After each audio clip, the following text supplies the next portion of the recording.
Bom, gente, então vamos lá, né? Boa noite. Mais uma vez, né, eu queria agradecer a vocês, né, pela disponibilidade, pela ajuda que vocês estão me dando aí no trabalho de mestrado, né? Eu dei uma olhada nos pens, nas respostas que vocês deram por escrito na semana passada, e tem muita coisa interessante ali. Eu comecei a dar uma olhada no que vocês escreveram hoje, no que vocês entregaram hoje também gostei, né? Tem muita coisa legal. E, enfim, eu acho que hoje tem tudo para ser uma discussão assim bacana, sabe, interessante. Eu não sei, assim, claro, né, vocês tiveram a chance de dar uma olhada no trabalho hoje aí, na narrativa, né? E ela tem um aspecto um pouquinho diferente porque você não está mais na posição de aquela primeira narrativa, né, da semana passada. Ela tinha uma linha de que, sei lá, você estava na condição de um membro fictício de certa forma, né, onde você era convidado a tomar determinadas decisões e tal. A de hoje ela vai mais numa linha de um conto, né? Enfim, eu pensei em criar um personagem fictício que fizesse parte aí do Observatório Nacional, né, que fosse um dos membros lá. Enfim, ele é realmente fictício, né? Eu não faço alusão a ninguém ali. Enfim, enfim, é como se ele tivesse participado daquela situação, daquela expedição, da organização daquele processo como um todo. Né? E aí o que ele faz é meio que contar, né, o que ele viu, o que ele presenciou, né, o que ele participou, né, sei lá, o contexto político, o contexto histórico, né, do que aconteceu lá naquele momento. Então ela tem essa pequena diferença, mas eu acho que o objetivo, né, que é discutir algumas questões ali que foram circundando a teoria da relatividade geral, a gente acaba que não perde, né?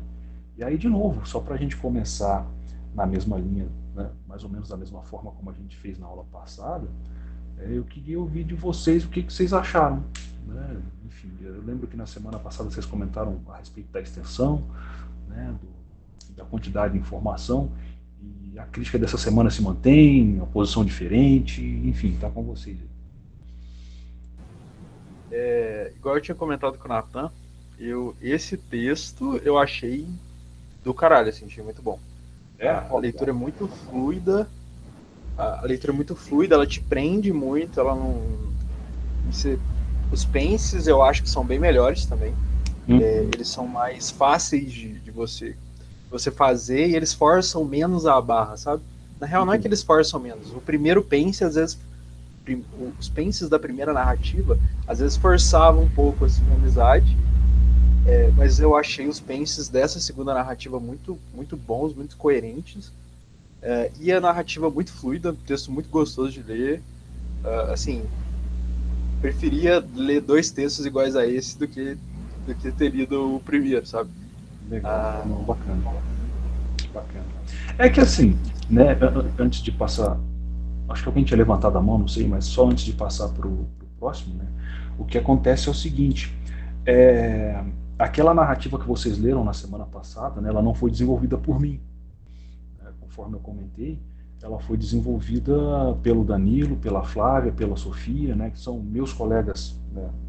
O Danilo, enfim, já saiu do doutorado, né, mas eu tive contato com ele no começo do mestrado, a Sofia também ainda estava fazendo doutorado lá, a Flávia, né, é do tempo do Alexandre, e acho que o Alexandre também teve participação na criação dessa narrativa. Então, assim, eu não tive participação nenhuma na criação disso. Né? Então, como eu já estava contando a história do Eddington, contando a história da, da expedição a partir dessa perspectiva, né, e já tinha uma narrativa pronta, que não tinha sido levada para a sala de aula ainda, né, o pensamento que veio num primeiro momento foi, bom, acho que não faz sentido a gente ficar aqui reinventando a roda, né? Inclusive quem falou isso foi o Alexandre, né? Numa conversa que a gente teve que assim não fazia muito sentido a gente ter que criar uma narrativa nova, né? Que seria muito similar ao que a gente leu na semana passada, para discutir a mesma coisa, né? Então vamos por essa linha. Mas essa segunda do Brasil já foi pensada por mim e aí eu lancei muito mão de documento histórico no sentido de que tem muita coisa ali que vocês percebem que está em itálico, né, que são recortes de jornais, notícias da época, relatos, né, dos próprios expedicionários lá. Então deixa a narrativa um pouco mais interessante nesse sentido, né? Porque você tem ali relatos reais, né? Enfim, de jornalistas, de cientistas, enfim, de pessoas que tiveram diretamente ligadas ali com o negócio. Então, talvez esse seja o aspecto que deixa ela, te prende mais. Mas aí o Alexandre levantou a mão, depois eu passo para o Vinícius. Eu queria só dizer que é muito legal o comentário do Vinícius e eu recomendo todo mundo fazer mais ou menos o mesmo, principalmente depois que passar essas atividades para entregar, baixar a poeira, vocês ficarem mais tranquilos, né? Vocês darem uma olhada de novo em todos os penses e mais para dar um feedback para ajudar a gente no mestrado do Fernando, né? E pensar assim, esse tipo de comentário, do tipo, quais foram os penses que vocês acharam mais forçados, quais vocês gostaram mais, e se a gente for usar isso, por exemplo, no ensino médio, a gente provavelmente teria que reformular, né? Fazer eles muito menores e fazer uma outra narrativa. Mas aí isso já dá o palpite de vocês, né? Quais vocês acham que foi legal para vocês no ensino superior, e quais vocês acham que tem mais potencial para o ensino médio, que se levasse para o ensino médio você enfatizaria eles. Então cabe aí a contribuição de todo mundo para a gente, né? Para a continuidade da pesquisa do Fernando. Legal, legal. Então, na semana passada eu não quis falar, porque eu achei que o texto foi feito pelo Fernando, né?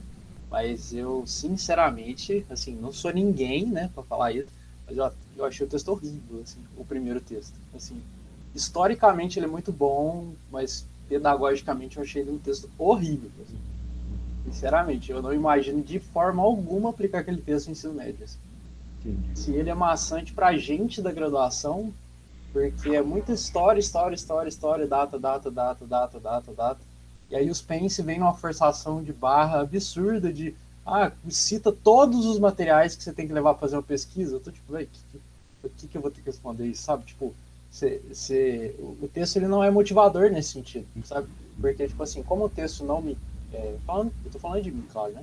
Mas, tipo assim, como o texto não me prendeu, quando tinha uns Pense que eu tinha que gastar muito neurônio para fazer, eu não me sentia motivado, porque eu não estava gostando de ler o texto.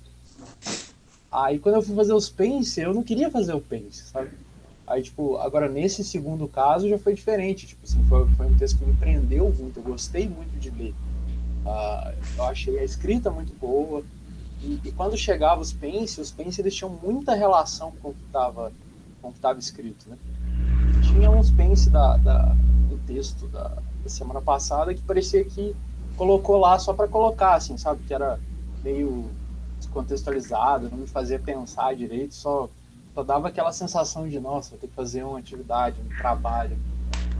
Mas não me dava vontade de responder assim, real. Dessa vez já foi diferente, assim, achei o texto muito bom, ele prende muito, e na hora de fazer o Pense, ele sai muito fluido o Pense. Legal. Obrigado pelo feedback aí. Eu acho que assim, ô Vinícius, mesmo com relação ao texto passado, acho que você não deveria se prender a isso, né? É aquilo, se gostou, se fez sentido para você, fale, externe a sua opinião, né? Mesmo que, sei lá, você não tenha gostado na semana passada, mas você está falando agora, eu acho que não perca a oportunidade, né? Porque, enfim, é uma questão de posição, né? E aí, enfim, é a sua bagagem também como estudante, como licenciando, que está ali. Né? Então, enfim, é uma visão que pode contribuir para outros trabalhos também. Mas, enfim, mais alguém quer comentar a respeito? Ou mais alguém que teve alguma dificuldade? Enfim, achou descabido? Eu acho que assim, uma coisa que,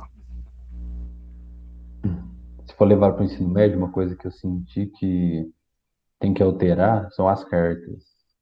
As cartas antigas, as cartas das notícias, sabe? Que elas vêm numa. Você apenas pegou, né?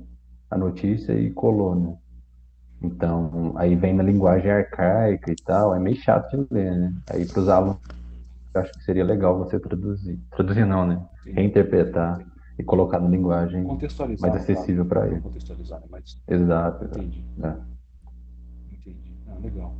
Eu não sei, eu pensei em deixar dessa forma, né? E aí, enfim, eu acho que foi justamente para tentar manter esse ar histórico mesmo. Né? Não foi nem assim. Você não tem que fazer dessa forma, né? Enfim, é para justamente pensar que, sei lá, eu estou lidando com um negócio de outra época e são pessoas de outra época me contando. Não sei se isso faz muito sentido o que eu estou falando, enfim, é só uma lucubração minha.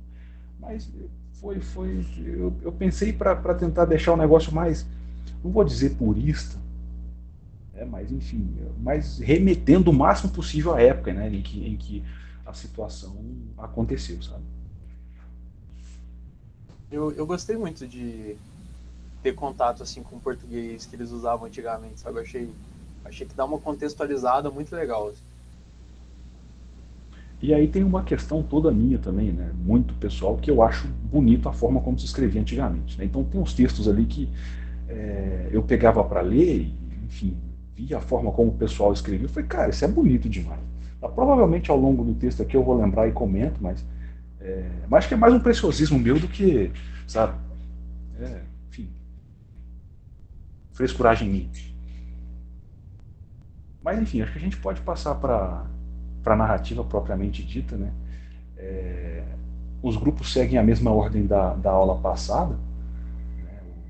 Os primeiros são o Vinícius com o Natan. E aí, assim, vocês deveriam começar no Pense 2, né? Mas enfim, só para a gente pegar o embalo aí. Se vocês puderem começar pelo Pense 1 também, né? Que era um Pense geral, que era todo mundo estava convidado a responder. Então, assim, só para chegar no Pense 1, né? Antes do Pense 1, a gente dá uma breve introduzida do que é que estava acontecendo ali no cenário científico brasileiro, posso dizer assim, né? E como as coisas, enfim, eram tocadas no Observatório Nacional. Né? A ciência, a astronomia, né? Pensando em um Observatório Nacional, era uma coisa que estava sempre em segundo, sei lá, terceiro, quarto plano. Era uma coisa que estava em segundo, terceiro, quarto plano, né? Assim, o pessoal meio que ficava mendigando mesmo para conseguir alguma verba, para conseguir fazer algum trabalho. E não tinham, a ciência não era um negócio que tinha um apreço pelas próprias autoridades brasileiras, né? Então, muito isso acontecia lá em 1919, se a gente olhar para 2021, está muito diferente, não, né? E aí a gente entra nesse primeiro pense, né, que eu já jogo a questão para vocês, né, como mostrar para uma população leiga, desinformada e desinteressada a importância e o espaço da ciência dentro da sociedade. E aí eu peço, né, esse paralelo com a situação atual do Brasil. E aí está com vocês. Ó, tem uma questão aqui, hein, Nathan? Então, para responder esse pense, né, a gente problematizou algumas coisas, a resposta ficou um pouco grande, né? Mas aí, basicamente, o que incomodou a gente também, sabe, é pensar nessa ideia de que tem outras situações políticas, econômicas, sociais que são muito problemáticas para a situação, para as pessoas em geral, né, para os cidadãos em geral, e que a gente vê muito uma coisa conjunta, sabe? Tipo assim, a falta do conhecimento, do acesso, da importância da ciência vem em conjunto com várias outras coisas, né? Uma coisa que você coloca numa questão na frente, que é a questão que você fala, como é que uma pessoa que não goza de saúde, educação, saneamento, como é que ela vai, né, dar importância para essas coisas e tal? Então a gente problematizou muito isso, sabe? Essa ideia de que é uma coisa que vem num pacote, sabe? Porque nessa época a gente como Brasil, né, eu falo, a gente era um país, não que a gente não seja hoje, né, mas a gente era pior, né, um país super agrário, explorado por causa de questões coloniais, etc e tal.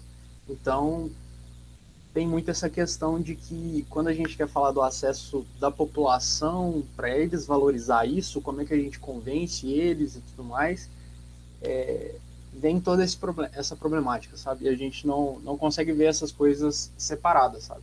Então, tipo assim, a gente vê, por exemplo, isso dentro do problema da educação, só que para falar de educação, a gente tem que falar de distribuição de renda, a gente tem que falar de saúde, a gente tem que falar de não sei o quê, e aí a ciência vem nesse pacote, sabe? Então, Para dar uma resposta de fato, talvez seria tipo assim, pensar mais nessa questão da valorização da ciência dentro da educação pública de qualidade para as pessoas em geral, né?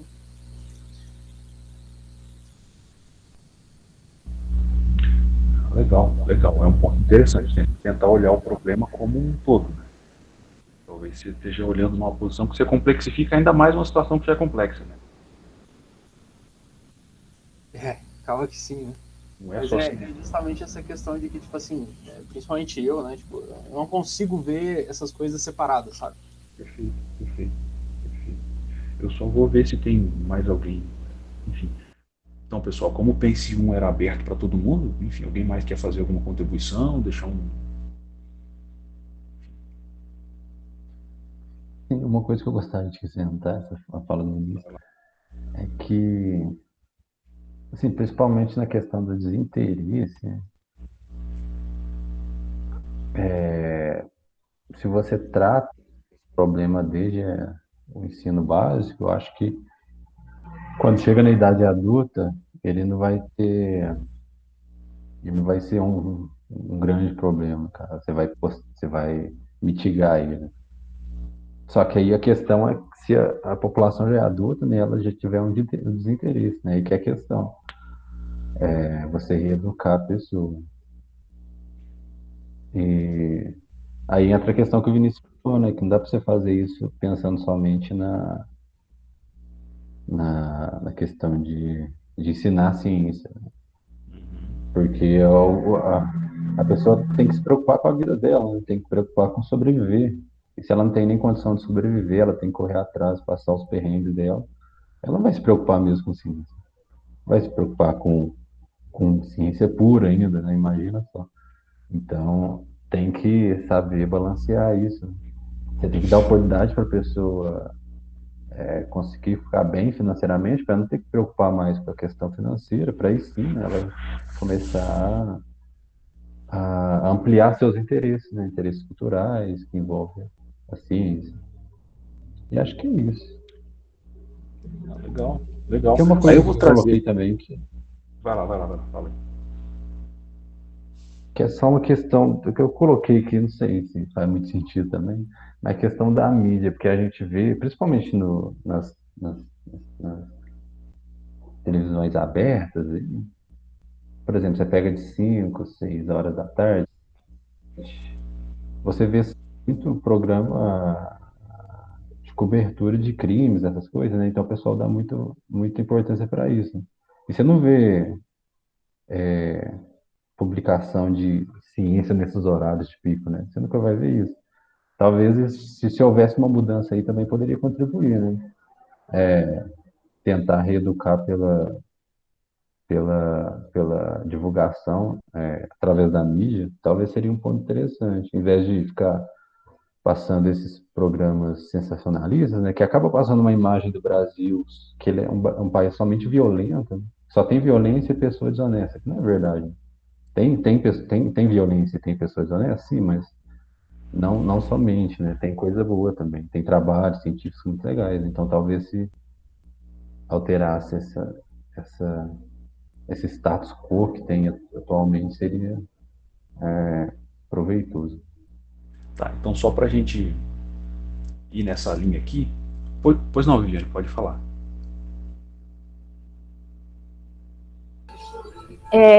Comentando o que o Nathan falou agora a respeito desses programas sensacionalistas, né?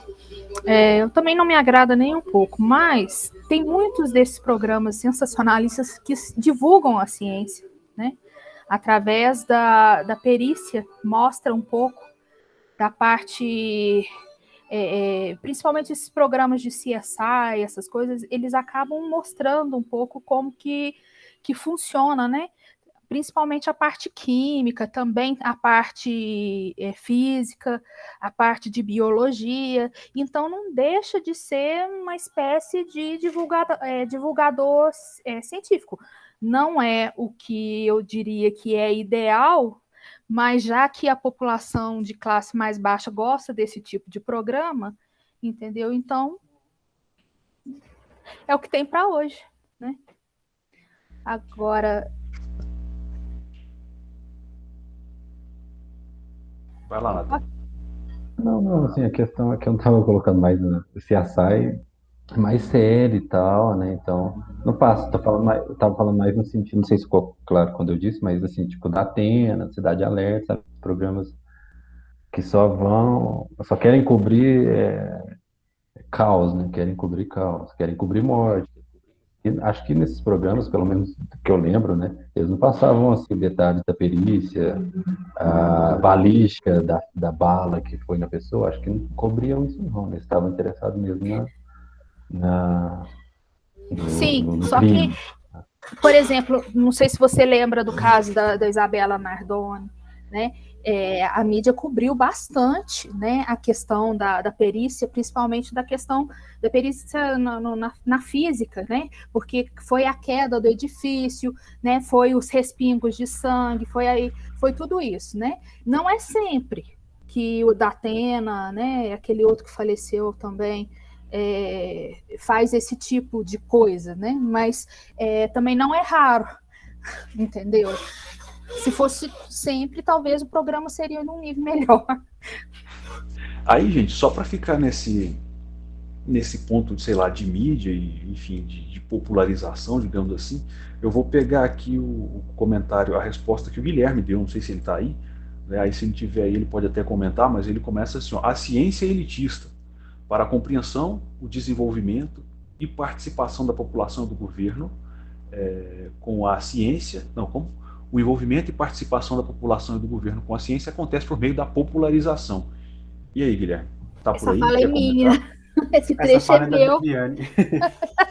Ah, tá, porque tá como. Então vocês fizeram junto, né? Vocês são do mesmo grupo, a gente realmente. fez junto. Ah, não, então você já tá comentado. Então já tá comentado. Não, legal. Porque eu acho o seguinte, que o grande problema da ciência é essa questão de ser elitista, você está entendendo? De uma certa elite científica, né, intelectual, em relação a isso, né?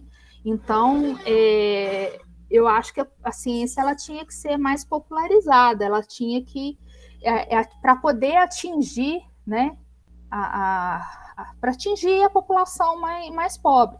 E assim, como eu falei, o da Atena, esses programas de CSI, eles não são ideal, mas eles são uma amostra da popularização vamos dizer assim, da ciência, né? E, assim, o que acontece também é que a gente precisa de uma educação científica, né? E quando eu falo educação científica, eu não estou falando somente na escola, né? Porque por exemplo, a ciência também a gente aprende muito em casa, a gente tem muita influência em casa, né?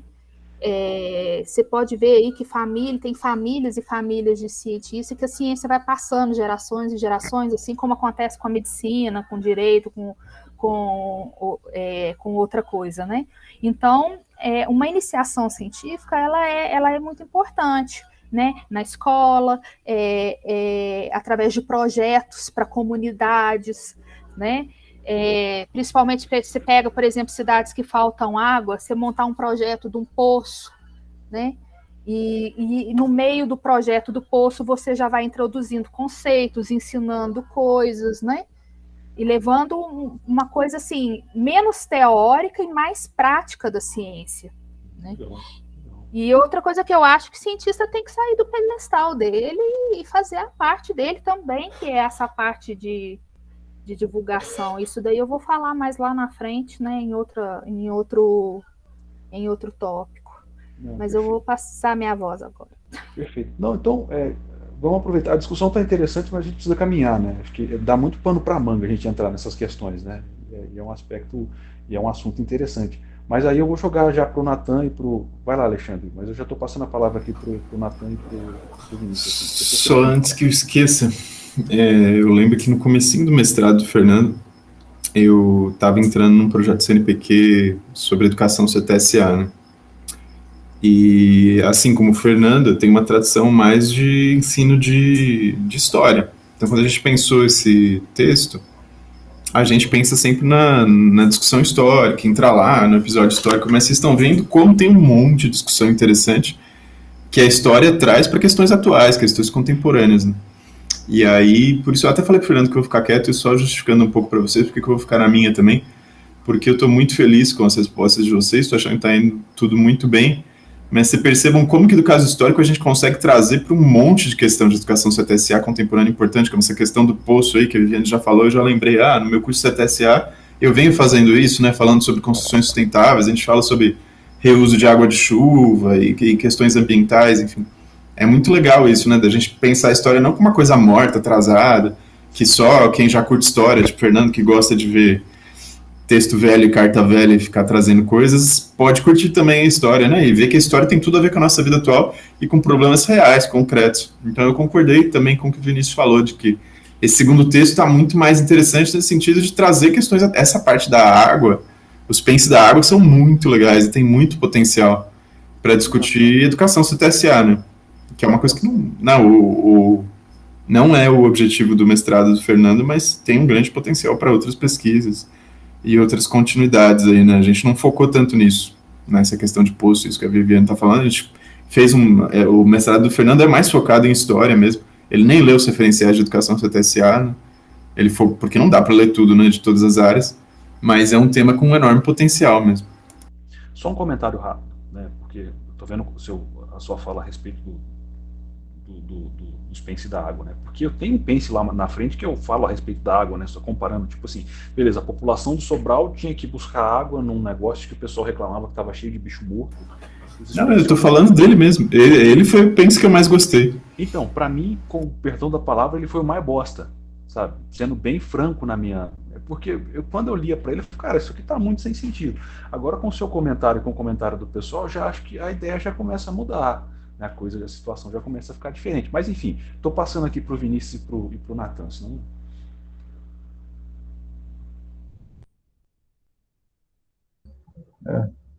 Assim, Fernando, eu tô com o Alexandre, eu acabei achando que ele tem esse da água muito legal, porque quando você lê o texto, né, e passa a ver a diferença dos contextos, né, da população lá de Sobral e dos cientistas que foram para lá, e vem depois o Pense sobre aquilo, que só passei o olho nesse Pense, na verdade, de outro grupo, mas achei bem legal, muito legal. Uhum.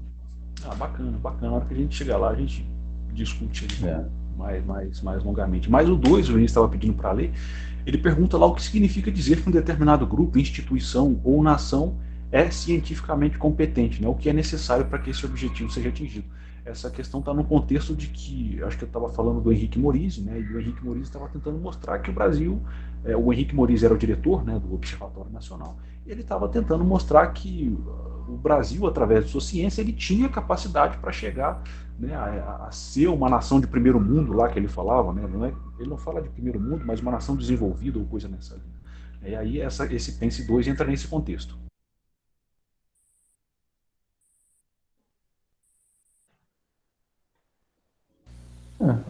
Quer falar, Vinícius? Pode falar. Não, manda bala aí. Depois, aí eu leio o próximo. Basicamente, a gente comentou que para uma nação cientificamente competente, tem que isso tem que refletir em questões internas e externas. A gente comentou isso. Interno no sentido de os pesquisadores, grupos de pesquisas, né, renomados, ter bons orientadores para doutorandos, né? Basicamente isso, que envolve mais a questão da ciência ali, né, ter comunicação entre as universidades, acho que é uma coisa legal, e comunicação com a comunidade internacional também acho que é importante, né? Você divulgar o seu trabalho para o exterior, né, para eles saberem o que a gente está fazendo aqui. E questões externas, a gente colocou mais nas questões políticos sociais, né, de propostas políticas para a ciência, se tiver boas propostas de investimento, né, propostas que visam não somente ciência que traz resultado instantâneo, entre aspas, né? Instantâneo, entre aspas, mas a ciência da parte prática, né? Experimental, prática, ou tecnológica, né? Que já traz Aplicada, no caso. produtos, exato, ciência aplicada, que traz produto tecnológico, mas também a ciência pura, né? Que ela acaba abrindo novos horizontes, que é justamente o ponto que o Maurício toca, né? Ele fala justamente que, por nosso país ser cientificamente competente, ele acha que a gente tem que se debruçar na ciência pura. Ela deveria ser mais valorizada do que já é. Já era na época. Não sei se era muito na época, né? Mas ele pega muito nessa questão.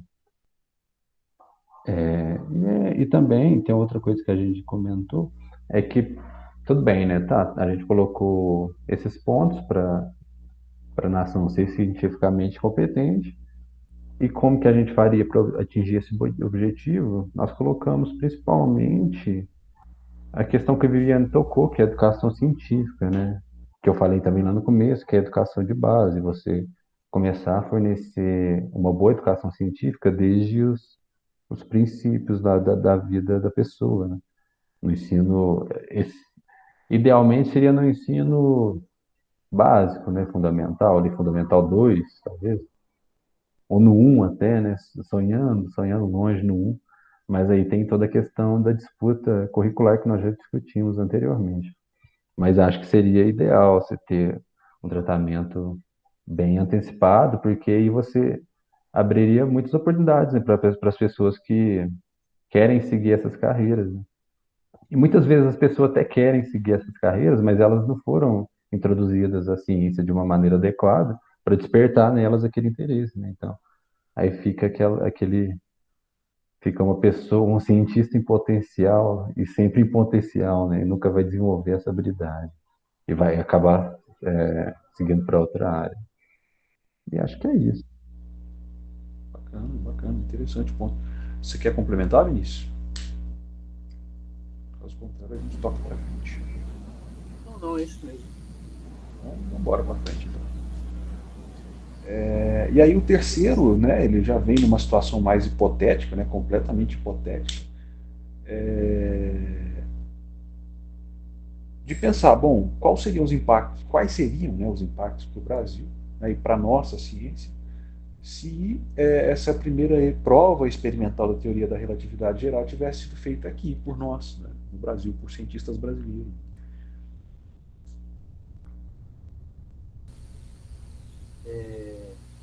Então, essa aqui tá mais curta, né? Eu vou ler ela para ficar mais completa. Mas a gente colocou que, assim, que mesmo numa situação hipotética, a gente acha que a gente iria levar pouco ou quase nenhum crédito por isso, assim, porque assim como aconteceu no caso do eclipse, né, lá em Sobral, os pesquisadores internacionais eles já estavam cientes do eclipse, eles já estavam procurando locais para ser realizadas observações, então seria muito difícil que acontecesse de nós termos esse, entre aspas, né, privilégio, e mesmo assim a gente ainda teria que ser convidado àquele congresso que teve lá, eu não lembro aonde, né, que teve a socialização dos resultados, para a gente poder discutir também. E a gente acha que é um pouco inocente achar que eles assim chamariam a gente de bom grado devido à situação política do momento, né? No caso da gente como país periférico e tudo mais, né? E também um ponto que o Nathan colocou que é muito interessante, né? É que a questão de que isso traria mais uma pegada de saudosismo, assim, né? Mas que essa situação poderia ajudar os cientistas posteriores a justificar um maior financiamento na ciência aqui dentro, né? Contudo, a gente não sabia de fato se isso seria tão eficiente, já que a gente teve grandes trabalhos feitos por cientistas brasileiros, né? Como é o caso do César Lattes e do Carlos Chagas, e mesmo assim a ciência ela ainda é, de certa forma, subfinanciada, né? Bacana, muito bom. Um ponto interessante. assim, eu joguei esse pense aí para vocês, eu cheguei a pensar bastante sobre isso e eu acho que, sinceramente, eu ia muito na linha de vocês aí na questão do saudosismo, né? Eu não sei se na prática a gente veria algo que fosse realmente efetivo, né? Algo, sei lá, nossa, o Brasil, mas, sei lá, pelo menos nesse aspecto eu tenho uma visão um pouco mais pessimista da gente, né? E da nossa ciência. Mas, enfim, vamos lá. E aí o 4, né, para fechar a contribuição de vocês, o Pense 4, deixa eu achar ele aqui, ele vai muito na direção do Pense 1, né, que pergunta, né, como convencer pessoas que muitas vezes carecem de recursos básicos, né, como saneamento, saúde, segurança. A gente vai acabar voltando naquela discussão, né, e segurança, que a ciência, muitas vezes produzindo conhecimentos aqui que eu chamei de inúteis, né, aquela camada, deve ser prioridade dentro de uma nação. Né, e, mais uma vez, tentando traçar um paralelo com a atual situação do Brasil.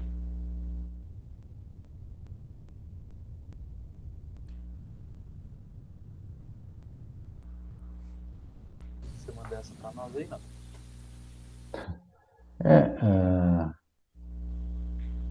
Aqui a gente foi bem em consonância ali com a questão 1 mesmo, né? A gente não fugiu muito disso.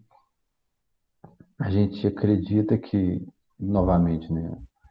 Não dá para você exigir de uma pessoa que está sobrevivendo que ela reconheça que a ciência é pura, né? Que a princípio não vai trazer nenhum benefício para ela ali momentâneo, que ela precisa de coisas momentâneas, né? Ela tem necessidade momentânea.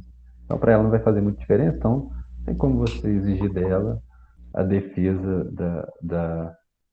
da, do financiamento, né, da ciência pura. Então, nós achamos que nós devemos priorizar as oportunidades para que essa pessoa melhore de vida, né? Porque aí sim ela vai poder parar de sobreviver e começar a viver, né? E ampliar os horizontes, igual anteriormente, e perceber os argumentos que a gente usa para defender a ciência pura, que eles vão fazer sentido, né?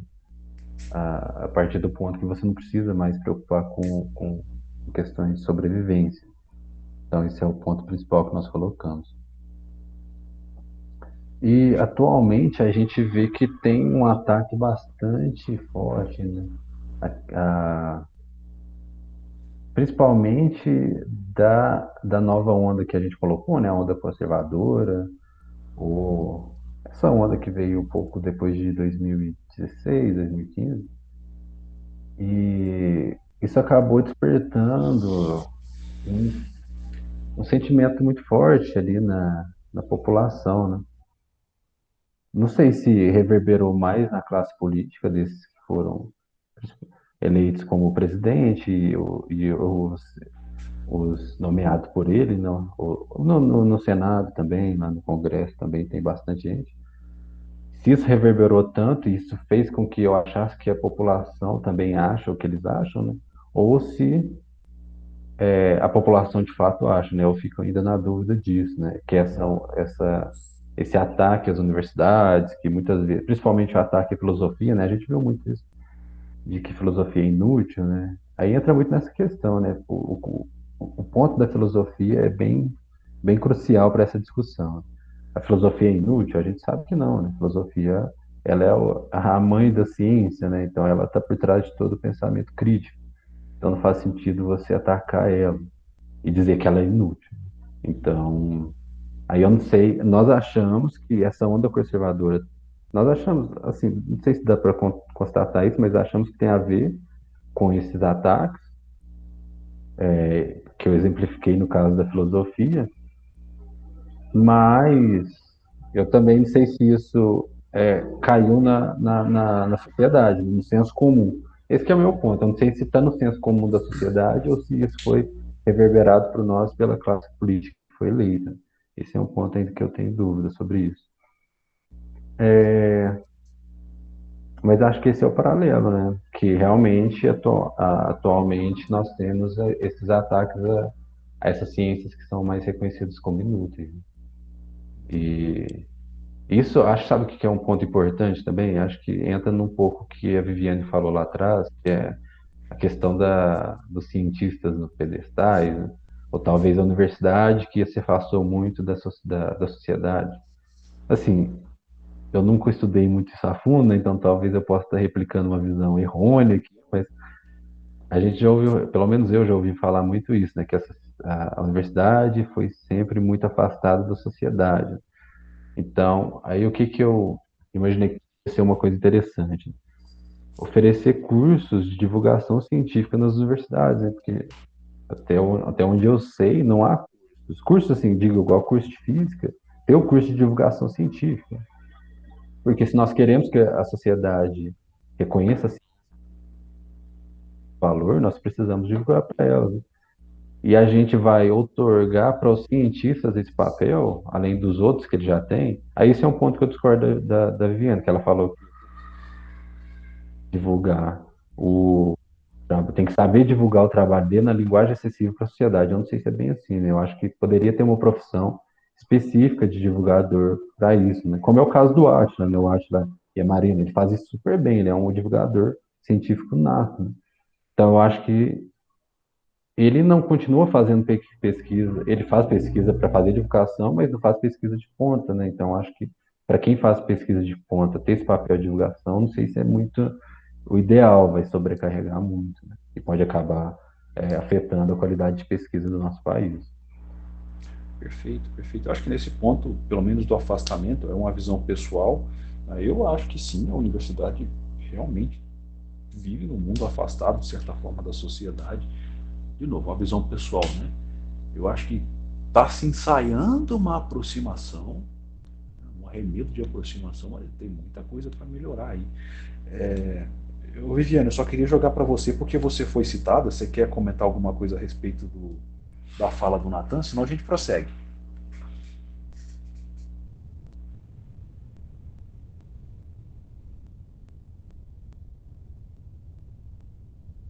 Bom, aparentemente ela não está por aí.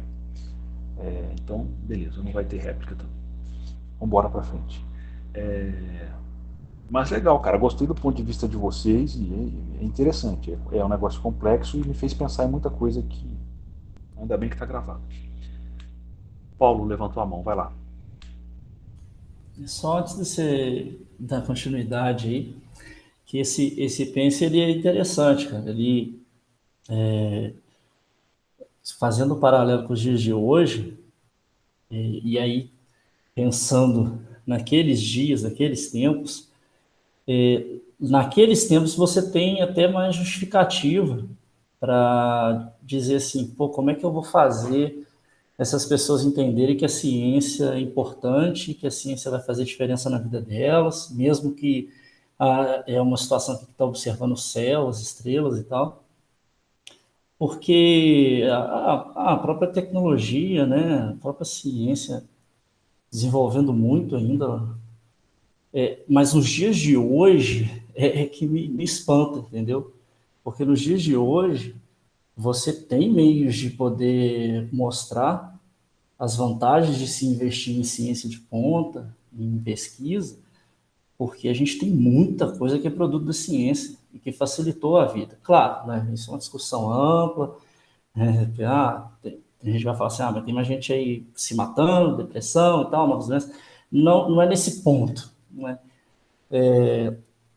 Eu falo assim, sei lá, um cidadão classe média baixa mesmo, consegue ter um notebook, um celular, uma televisão e assistir programas que acontecem em vários locais do mundo, sem acesso à informação, tudo fruto da ciência. A medicina, né, avançou bastante, fruto da ciência. Então não é difícil, mas a ignorância continua, parece que é a mesma, sabe? Isso aí que me espanta, porque você tem muitas formas de mostrar que é vantajoso, mas a tratativa, principalmente no meio político, parece que é lá, de 100 anos atrás. A mentalidade parece que é a mesma. Isso é assustador. Era só um comentário mesmo. Não, legal, legal. Muito pertinente o que você falou. Faz muito sentido mesmo. enfim, por mais que você tenha se avançado em muitos sentidos, parece que a gente ficou para trás, né? Então, enfim, sei lá, a tecnologia avançou, mas as cabeças parece que não, né? Então, mas vamos caminhando, vamos caminhando. Os Pense de 5 a 8, de 5 a 9, na verdade, né, estão com a Viviane e com o Guilherme.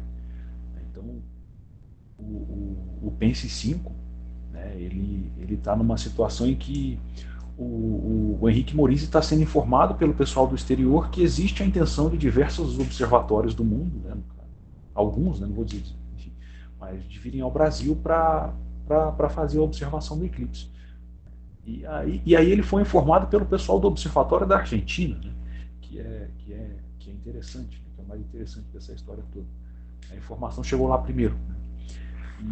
E aí o Pense 5, né, que eu já jogo para o Guilherme com a Viviane, ele propõe o seguinte, né, imagine-se na situação de Morizzi recebendo a carta de Perrin, quais seriam os próximos passos, né, após ser informado de um evento dessa magnitude, na sua opinião, como deve ser e o que deve ser considerado na preparação para enviar e receber expedições científicas. Bom, esse Pense 5 me lembrou muito daqueles Penses que a gente fez no texto anterior, sobre as expedições, né?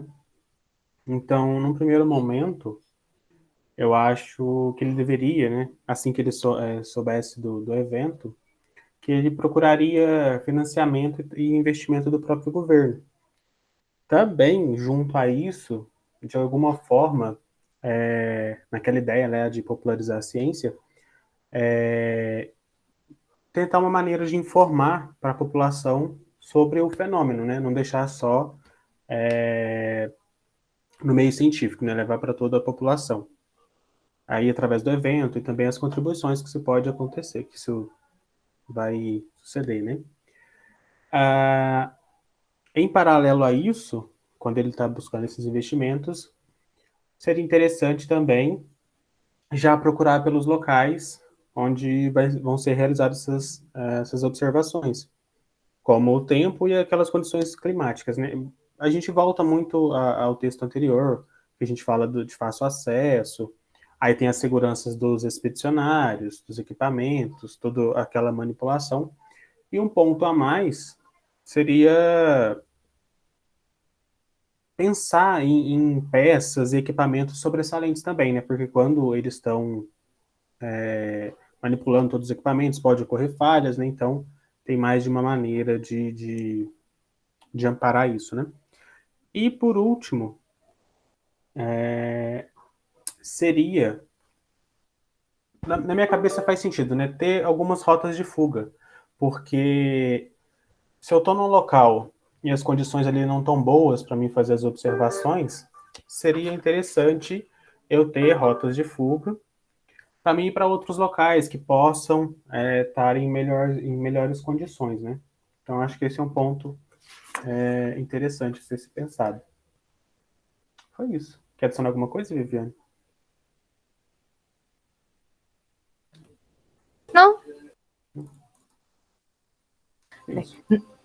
Vocês me escutaram? Sim. Foi um não curto e grosso. Não, eu disse que ele disse tudo que a gente discutiu. Não, legal. Porque a gente discutia, aí um redigia aquilo que a gente discutiu, entendeu? Uhum. Não, perfeito. É que agora que o Guilherme comentou, eu realmente percebi que esse pense acabou caindo para vocês, ele é extremamente semelhante ao da aula passada que vocês também responderam, né? Que é pensando nos aspectos mais logísticos. Eu não sei se foi coincidência ou não. Eu achei que foi intencional, mas... Cara, não foi. Porque eu dividi completamente aleatório aqui o negócio e, enfim, acabou caindo para vocês de novo. Entendi. Mas vamos ver o que vocês falam. O pense 6 é geral, né? Mas, enfim, vou jogar para vocês também, para vocês puxarem a discussão.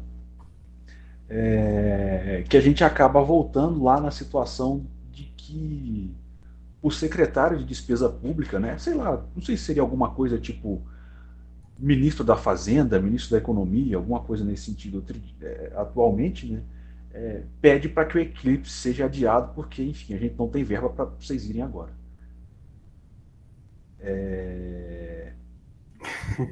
O que o Alexandre comentou ali, que eu não li? Enfim, depois eu volto no coisa dele, no comentário dele. E aí o Pense 6 ele vai nessa linha, né? Então, assim, imagine-se diante dessa situação exposta acima, né? Que é uma situação de burocracia, né? De impasse financeiro. De que forma você reagiria ao se defrontar com esses impasses financeiros, né? Recorrer ao financiamento privado seria uma alternativa plausível? Né? Pode existir uma relação saudável entre o setor privado e a ciência? Os interesses são compatíveis? E aí eu pediria para que vocês puxassem a discussão e aí a gente joga para o resto do pessoal depois. Beleza. Como o desenvolvimento, né, de toda uma nação, ele é uma obrigação do Estado fazer isso, eu acho que seria obrigação, a gente acha, né, que financiar as ciências teria que ser do Estado. Só que a ciência, ela não pode ficar estagnada, né, por causa do governo, que muitas das vezes o governo ele é culpado por muitas coisas que não vão para frente. Então, dessa forma, seria interessante buscar no setor privado alguma parceria. Claro que no setor privado tem várias coisas, né? O lucro é o principal, mas eu acho que se desse para a gente buscar no setor privado, de alguma maneira, às vezes alguma empresa que está afim de...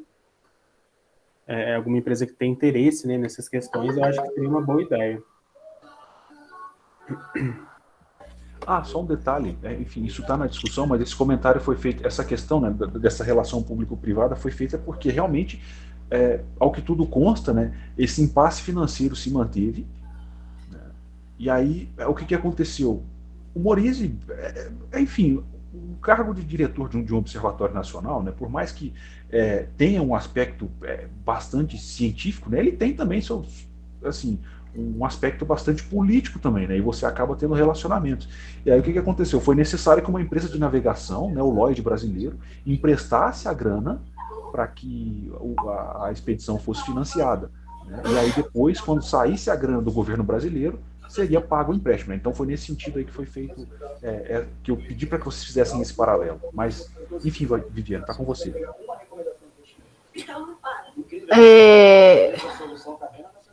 Eu penso o seguinte, entendeu? O setor privado ele não pode ser descartado, apesar dos interesses dele ser, vamos dizer, ser o lucro, né? Porque às vezes o fato dele querer lucro não atrapalha o avanço da ciência, né? Por exemplo, a gente vê aí na indústria farmacêutica, né, que são as indústrias privadas, né, que avançam mais do que as públicas, né? Então, assim, em relação ao eclipse, eu não consigo enxergar um motivo para que uma empresa privada queira financiar. Você está entendendo? Hoje em dia, por exemplo, essas empresas aí têm uma ideologia, né, para aparecer de marketing, que estão aparecendo, assim, eles estão dando bolsas, estão financiando pesquisa, mas é só para mostrar o lado filantrópico, né, da empresa, né, querendo disfarçar que não é só o lucro, né? Mas tirando isso, eu não consigo ver. Então, quando a gente chega num impasse, né, eu acho que seria interessante, né, não precisa chegar no impasse, mas uma alternativa é a buscar a parceria mesmo, sabe?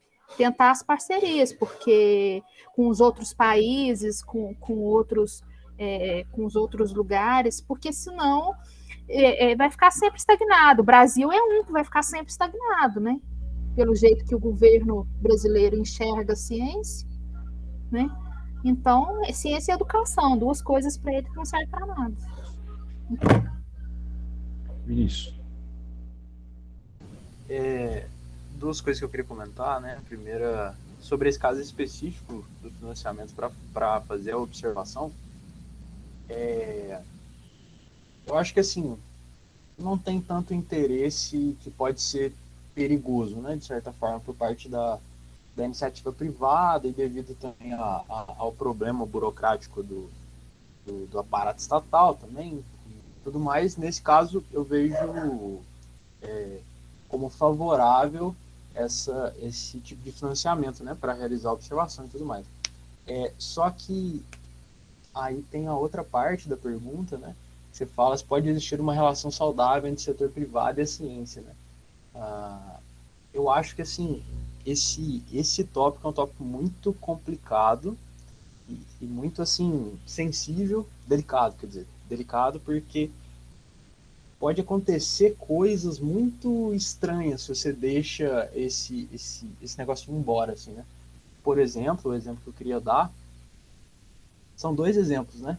Que é o problema de você ter monopólio de patente e monopólio de mercado, né?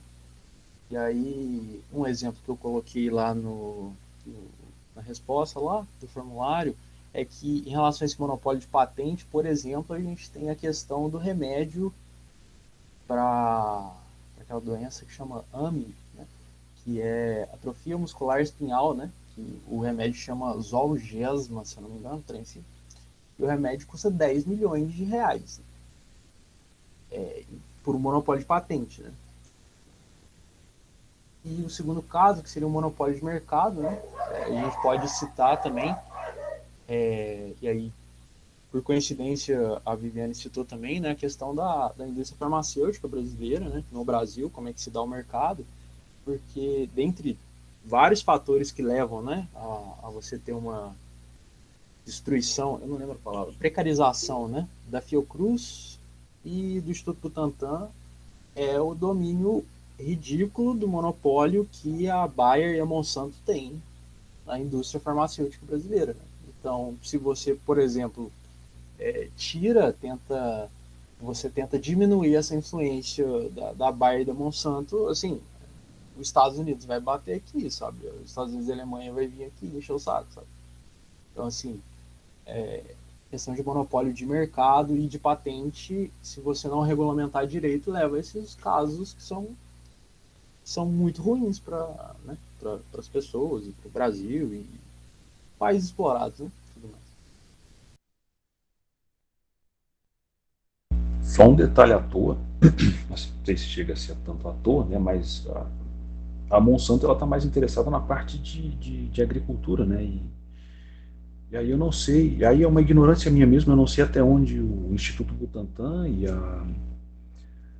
a Fiocruz que você citou trabalham nessa área, né, mas enfim, é uma ignorância minha. Eu não sei se tem muita relação, mas eu entendi onde você quis chegar, né, com o seu comentário, e realmente é bastante pertinente. Enfim, para não ficar tomando tempo, eu jogo para o Natan de novo, que levantou a mão. Não, só para acrescentar o comentário do Vinícius, assim, financiamento geral, aí tem um ponto que eu acho, aí, financiamento privado, ele acha, assim, a meu ver, né, ele vai estar mais voltado à ciência aplicada, né? Então, acho que teria que ter, assim, no órgão fiscalizador, ele teria que fiscalizar se, ou melhor, deixa eu reformular. Eu acho que o financiamento privado das empresas, né, vai priorizar a ciência aplicada. Aí o que eu acho que seria ideal? Você dividir, né? 50% para ciência aplicada, 50% para ciência pura, para você não ter tanto essa diferença, né, entre os financiamentos. Aí não sei se, claro, isso é uma utopia, talvez, né? Mas talvez diminuísse ali 40, 60, não sei, mas acho que só para não ficar uma coisa muito desigual, né? Porque acredito eu, se você liberar para as empresas financiárias como bem quiserem, acredito que elas vão ter ciência aplicada mesmo. Dificilmente você vai ver uma empresa privada financiando uma tese de filosofia, da filosofia medieval. Acho difícil, né? Mas aí também entra a questão do órgão fiscalizador, que eu falei lá atrás. E que eu acho que tem que ter um órgão estatal para fiscalizar, né? Para ver se está correndo tudo bem. Aí, Viviane, desculpa. Vai lá. não, eu ia só comentar que também aí tem a questão do órgão estatal fiscalizador cair em problemas também, né? Não fiscalizar adequadamente, mas aí não sei qual que é a solução para isso. porque a gente viu o caso aí da ANS, a Agência Nacional de Saúde, que tinha que fiscalizar os planos médicos, né? E não fiscalizou certo da Prevent Senior e deu o que deu o problema. Aí, isso eu realmente não pensei em uma solução, não, para esse órgão fiscalizador público, estatal, ser eficiente. Mas é isso. Vai lá, Viviane.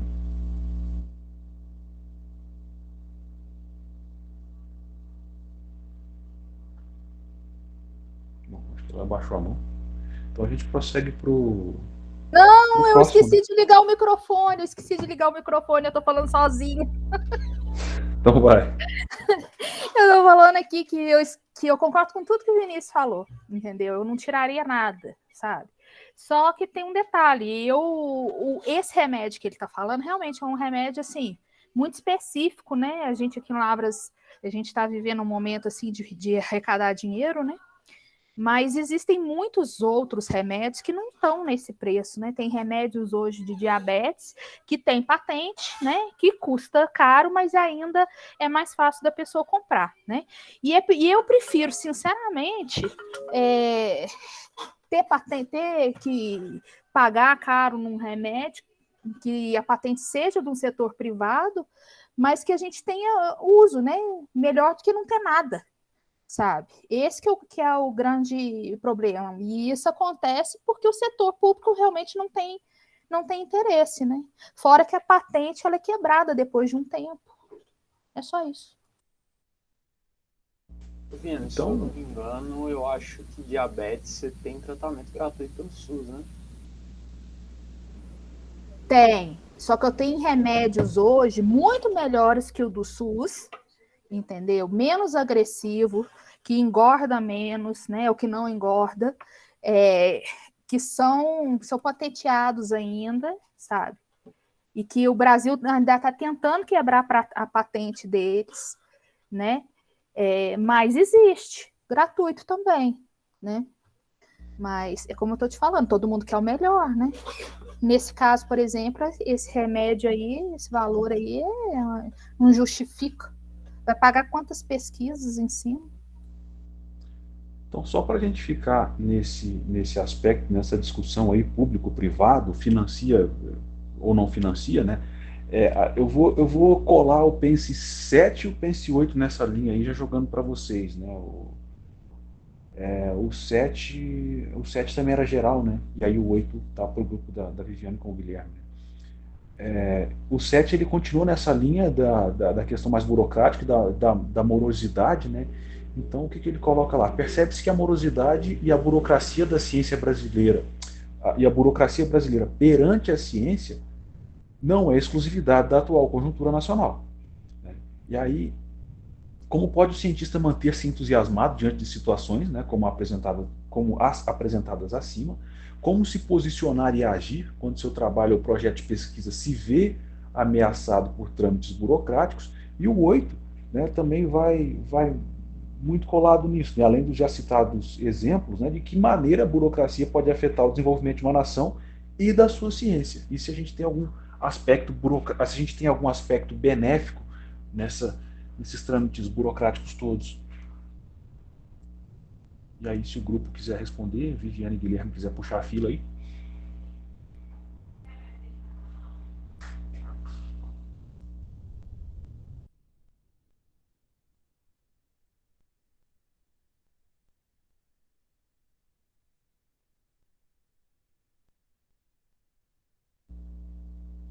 Viviane, Guilherme.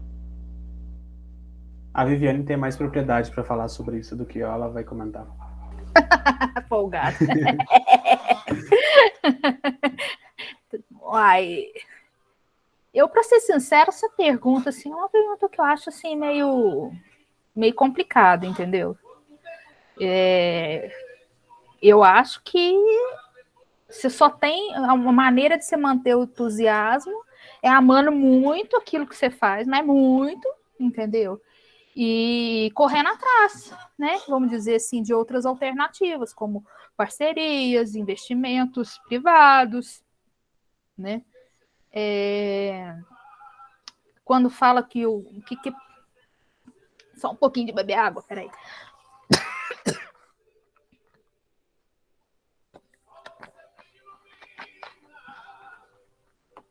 Bom, em relação aos trâmites burocráticos, é uma coisa que eu não sei responder, porque a gente tenta, né? Tenta pelas vias normais, a gente tenta, às vezes, pela justiça, né? Através de uma liminar. Essa pergunta aí, eu confesso que eu não estou muito rica de resposta, não. Eu vou passar.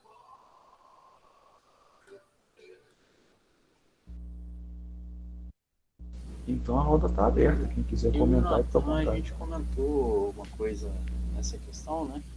E é também levando mais para um lado assim de generalizar a discussão, né? Para âmbitos sociais, políticos assim, de forma geral, né? Que é a questão de que a lentidão do aparato burocrático, né, brasileiro, ele não é dirigido apenas à ciência, né? Mas a todos os outros trâmites que não envolvem interesses diretos dos políticos que, né, geralmente são do centrão, né, que a gente conhece e tudo mais, né? Então, quando se trata de financiamento de ciência, questão trabalhista, casos de violência contra a mulher, julgamento de jovens e adultos moradores de periferia, que em geral são negros, o aparato burocrático é lento, né, lento pra caralho. Só que quando se trata, né, de liberar verba para algum negócio, né, igual os caras comprando trator lá, esses dias que teve, né? Afrouxar a lei que protege floresta e reserva indígena, aí, e também emendas que prejudicam a situação do trabalhador também, né? Aí é bem rápido, né? O funcionamento das coisas, né? Então, assim, a gente vê esse problema de uma forma mais geral, né? Também. Está aberto aí, quem quiser comentar.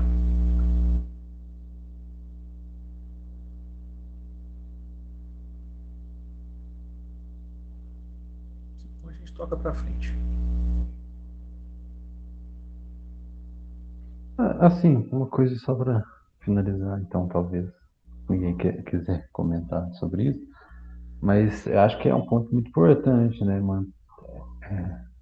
Fazer com que os cientistas brasileiros se mantenham entusiasmados, fazer pesquisa aqui no país, né? Porque senão acaba tendo evasão para outros países, né? Que oferecem melhores condições de trabalho. Então acho que é um tema muito importante para se discutir. Eu fiz eu coloquei essa questão aí porque, de certa forma, ela foi de encontro, né, a um trabalho que eu li uma vez, eu não lembro onde, mas enfim, era uma notícia.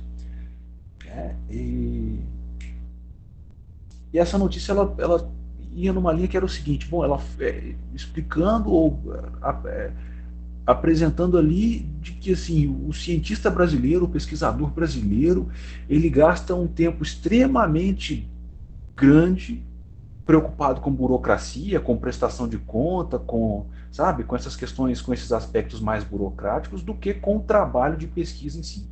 Então, assim, foi um tema que me incomodou e, de certa forma, acaba ressoando aqui nesse ponto, né, da narrativa. Né? Então, eu não vou me lembrar muito bem agora, questão de tempo, mas era um negócio que, quando você pensa que você está ali para fazer pesquisa, né, então, assim, a sua função principal, né, e pensando que a grande maioria das pesquisas hoje saem de dentro da universidade, né, então, assim, bom, você está dentro de uma universidade, qual que é a sua função? É dar aula, né, e fazer a sua pesquisa. Não estou dizendo que, enfim, não deva existir aspecto burocrático, porque, enfim, deve existir uma burocracia ali até para, enfim, para cuidar bem do bem público, né? Enfim, da verba pública, do dinheiro do cidadão. Né? Mas o que me incomodou foi esse tempo extremamente grande que é gasto pelo pesquisador lidando com essas coisas. Então, foi muito nesse sentido que eu coloquei essa questão. Né? Mas, tá, Natan. Sim, não, só se você encontrar esse texto de novo, você compartilha ele com a gente, parece ser bem interessante. Tá bom, eu vou procurar e qualquer coisa eu coloco lá no negócio da disciplina lá no Classroom, tá?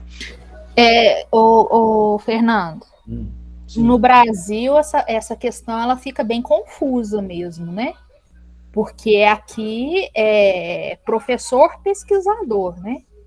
E inclusive a pesquisa tem que envolver os alunos, né? Tem que, vamos dizer, aqui não pode você escolher ser uma coisa ou outra, né? A UFLA tem um grande problema aí de vários professores que falam que não são professores, que são pesquisadores.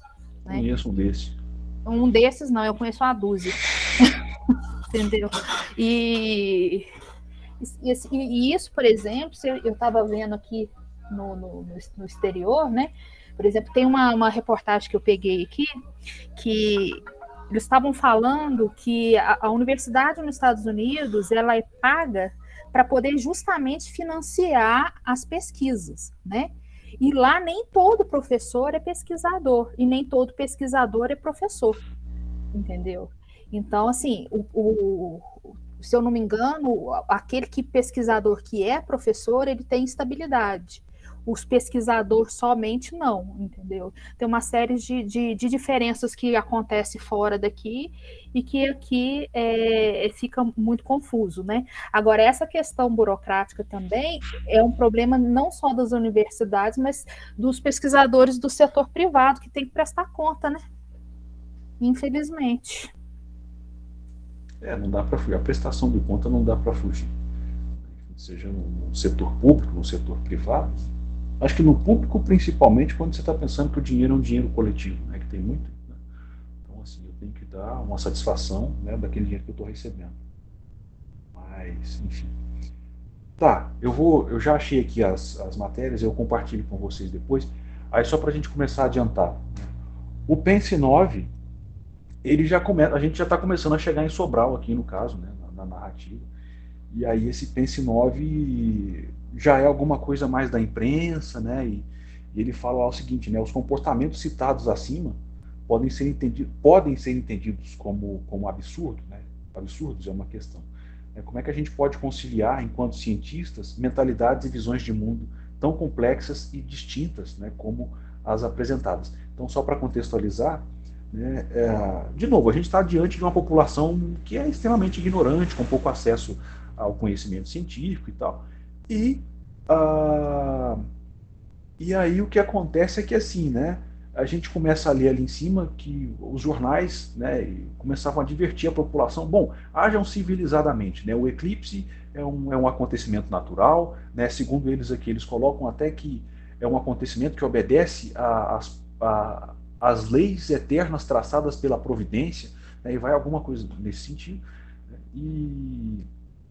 e adverte mesmo a população, bom, não façam barulho, não comecem a tocar tambor, não façam algazarra, porque, enfim, né, vamos comportar, vamos agir que nem gente, enfim, é um negócio natural. Então, é nesse sentido que vai esse Pense aí. E aí eu jogo a questão para vocês, né, como é que a gente concilia essas diferentes mentalidades e visões de mundo, e, bom, e dá para entender esses comportamentos como sendo absurdos, né, esse batuque, enfim, gritaria e coisas nesse sentido. Tá, com o grupo Viviane e Guilherme ainda. O último Pense de vocês. Fernando, eu penso o seguinte, a pessoa que pensa que isso é um absurdo, né, ela está faltando um pouquinho de cultura, né, porque as coisas que aconteceram lá, por exemplo, o medo, né, vamos dizer, entre as atitudes, né, isso daí não é um privilégio, vamos dizer, daquela época, né? Isso aí é uma coisa que é constante na humanidade. Hoje, o ano passado, por exemplo, o mundo inteiro estava em pânico por causa do coronavírus. Quanto mais a ciência foi avançando, mais as pessoas foram entendendo e foram relaxando, né? Então, para quem olha para trás e fala assim, nossa, aquilo foi um absurdo, um exagero. Bom, não dá para pensar dessa forma, né? Porque muitas coisas ainda vão acontecer. E outra coisa também que a gente tem que respeitar a cultura do outro, né? Porque da mesma forma que os jornalistas, cientistas, né, eles têm uma cultura, vamos dizer, acadêmica, né? A população local, eles têm uma cultura cultura que não pode ser desmerecida em relação a eles. Eles sabem muito mais vamos dizer, de coisas do cotidiano da vida deles lá do que outras pessoas. E eu acredito, sim, que é papel de todo mundo que tem um conhecimento educar educar não no sentido de educar igual educa cachorro, mas de ensinar a população, você está entendendo? Ensinar a população. Continua aí, vai.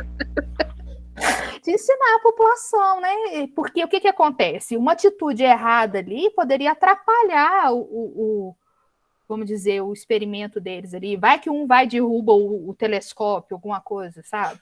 Então é importante, sim, sabe? Ensinar, né? Trazer a população para junto da pesquisa, como diz vocês, infiltrar no meio da população para poder ensinar, né? É isso que eu penso que... Deixa eu ver aqui se tem alguma coisa mais... Eu acho que essa é a maneira mais fácil de você conciliar. A partir do momento que você respeita, né, o outro e a cultura do outro, a vida do outro, né, fica mais fácil de conciliar os pensamentos, conciliar as coisas, né? E porque também eu coloquei ali para dar uma alfinetadinha, né? Porque se não alfinetasse não seria eu. Os civilizados dos engravatados dos ingleses, né? Eles são só civilizados porque vamos dizer, a cultura deles lá vamos dizer, milenar praticamente, né? Já de muito tempo e é graças ao nosso ouro que eles estão ricos, que eles estão na posição que eles estão. Então, se a nossa população tá de Sobral não tem a mesma cultura, é responsabilidade deles também. Bravo. Pesado. Mas faz sentido. Ô, Nathan, você falou que achou interessante, você quer comentar? Não, eu achei interessante justamente pela linha que o Viviane tomou. Também pensei muito nesse sentido. Então, não tem nada a acrescentar, não, mas eu falei que achei interessante justamente porque abre essa discussão mais sobre a valorização, né, de outras culturas, de outros saberes. É interessante, bem interessante. Perfeito, perfeito. Bom, eu ia comentar, mas já estamos 8h20 já. Vou passar para o Paulo e para o Yuri, né, o Pense 10, 11 e 12. Deixa eu achar o 10 aqui. Sim. O 10 ele já está mais num contexto de... A imprensa ali da região, né, de Sobral, divulgando bastante sobre o eclipse, informando, e tem matérias muito interessantes, né, de jornais da época, onde a imprensa explica muito bem o que é o eclipse, né, inclusive matérias escritas pelos próprios expedicionários, né, apresentando o eclipse, dando detalhes, né, para a população. Então, esse Pense, salvo engano, o Pense 10 e o Pense 11, eles vão nessa linha, né, dessa relação entre ciência e imprensa. E aí, o Pense 10, né, de que forma a comunicação pode privilegiar ou mesmo atrapalhar o avanço da ciência. Como cientistas, quais cuidados ou medidas podem ser tomadas para dirimir dificuldades como essas? Eu jogo para vocês dois aí. Quer falar, Yuri?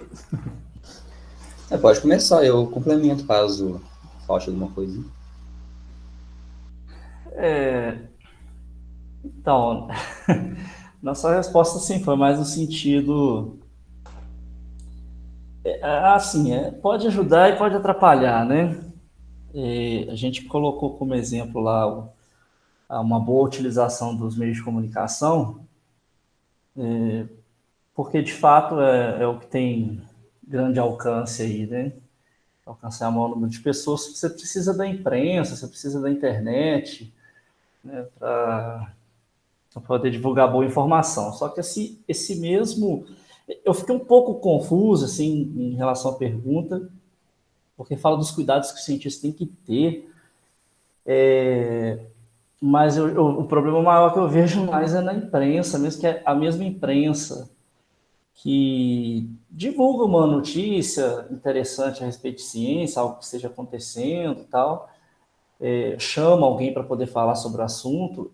Esse aspecto eu acho bastante positivo, né, porque a imprensa acho que ela nunca emite opinião, né? A imprensa não emite opinião, ela sempre traz alguém especialista na área para poder falar a respeito. Só que essa mesma imprensa também coloca notícia de outras coisas, né? As pseudociências aí que a gente chama. Bom, eu acho até bem delicado falar, né? Porque você vê, por exemplo, sobre horóscopo, né? Eu, particularmente, né, não acredito nisso, não dou crédito para isso, mas muitas pessoas dão. Isso não é ciência, né? Já é uma outra área e tal, então acaba conflitando bastante. Aí é onde eu vejo onde mora o perigo, né? Onde tem os maiores problemas aí na comunicação. É bem isso mesmo que o Paulo falou, né? A comunicação, ela ajuda no sentido de derrubar essas fronteiras que existem, né? Diferentes regiões do planeta, por exemplo, a relatividade do Einstein surgiu na Alemanha e foi chegar na Inglaterra, onde o Eddington fez essa expedição para o Brasil e tal. Só que, junto com isso, né, tem essa especulação também, a pseudociência, né, que ao mesmo tempo, ou até mais rápido, ela se espalha aí, né? Então, tem que tomar muito cuidado. Ela ajuda, sim, a comunicação, mas ela pode atrapalhar muito também. Você vê os dias, a própria pandemia, né? As pessoas querendo se apegar a algo, surgiu um remédio aqui, vai curar, não precisa se preocupar, não. E aceita mais isso, porque a ciência ela é cautelosa, né? Então você vê que a OMS sempre, né, nas manifestações lá, tentando, né, desfazer todas esses equívocos, esses enganos, né, a respeito de outros medicamentos, mas as pessoas querem, tem que ter alguma coisa, né, e aí vem essas respostas fáceis, né, e seja em qualquer âmbito, eu falo assim, até em questão de fé mesmo, sabe, você vê a pessoa se apegar à questão religiosa e falar, não, eu não vou pegar corona por conta disso, porque eu acredito nisso, nisso e aquilo. E a maioria, né, a maioria das pessoas tendem a ir para esse lado. Então, um lado, né, mais fácil, mas também um lado, né, que eu vou dizer assim, não muito seguro, né?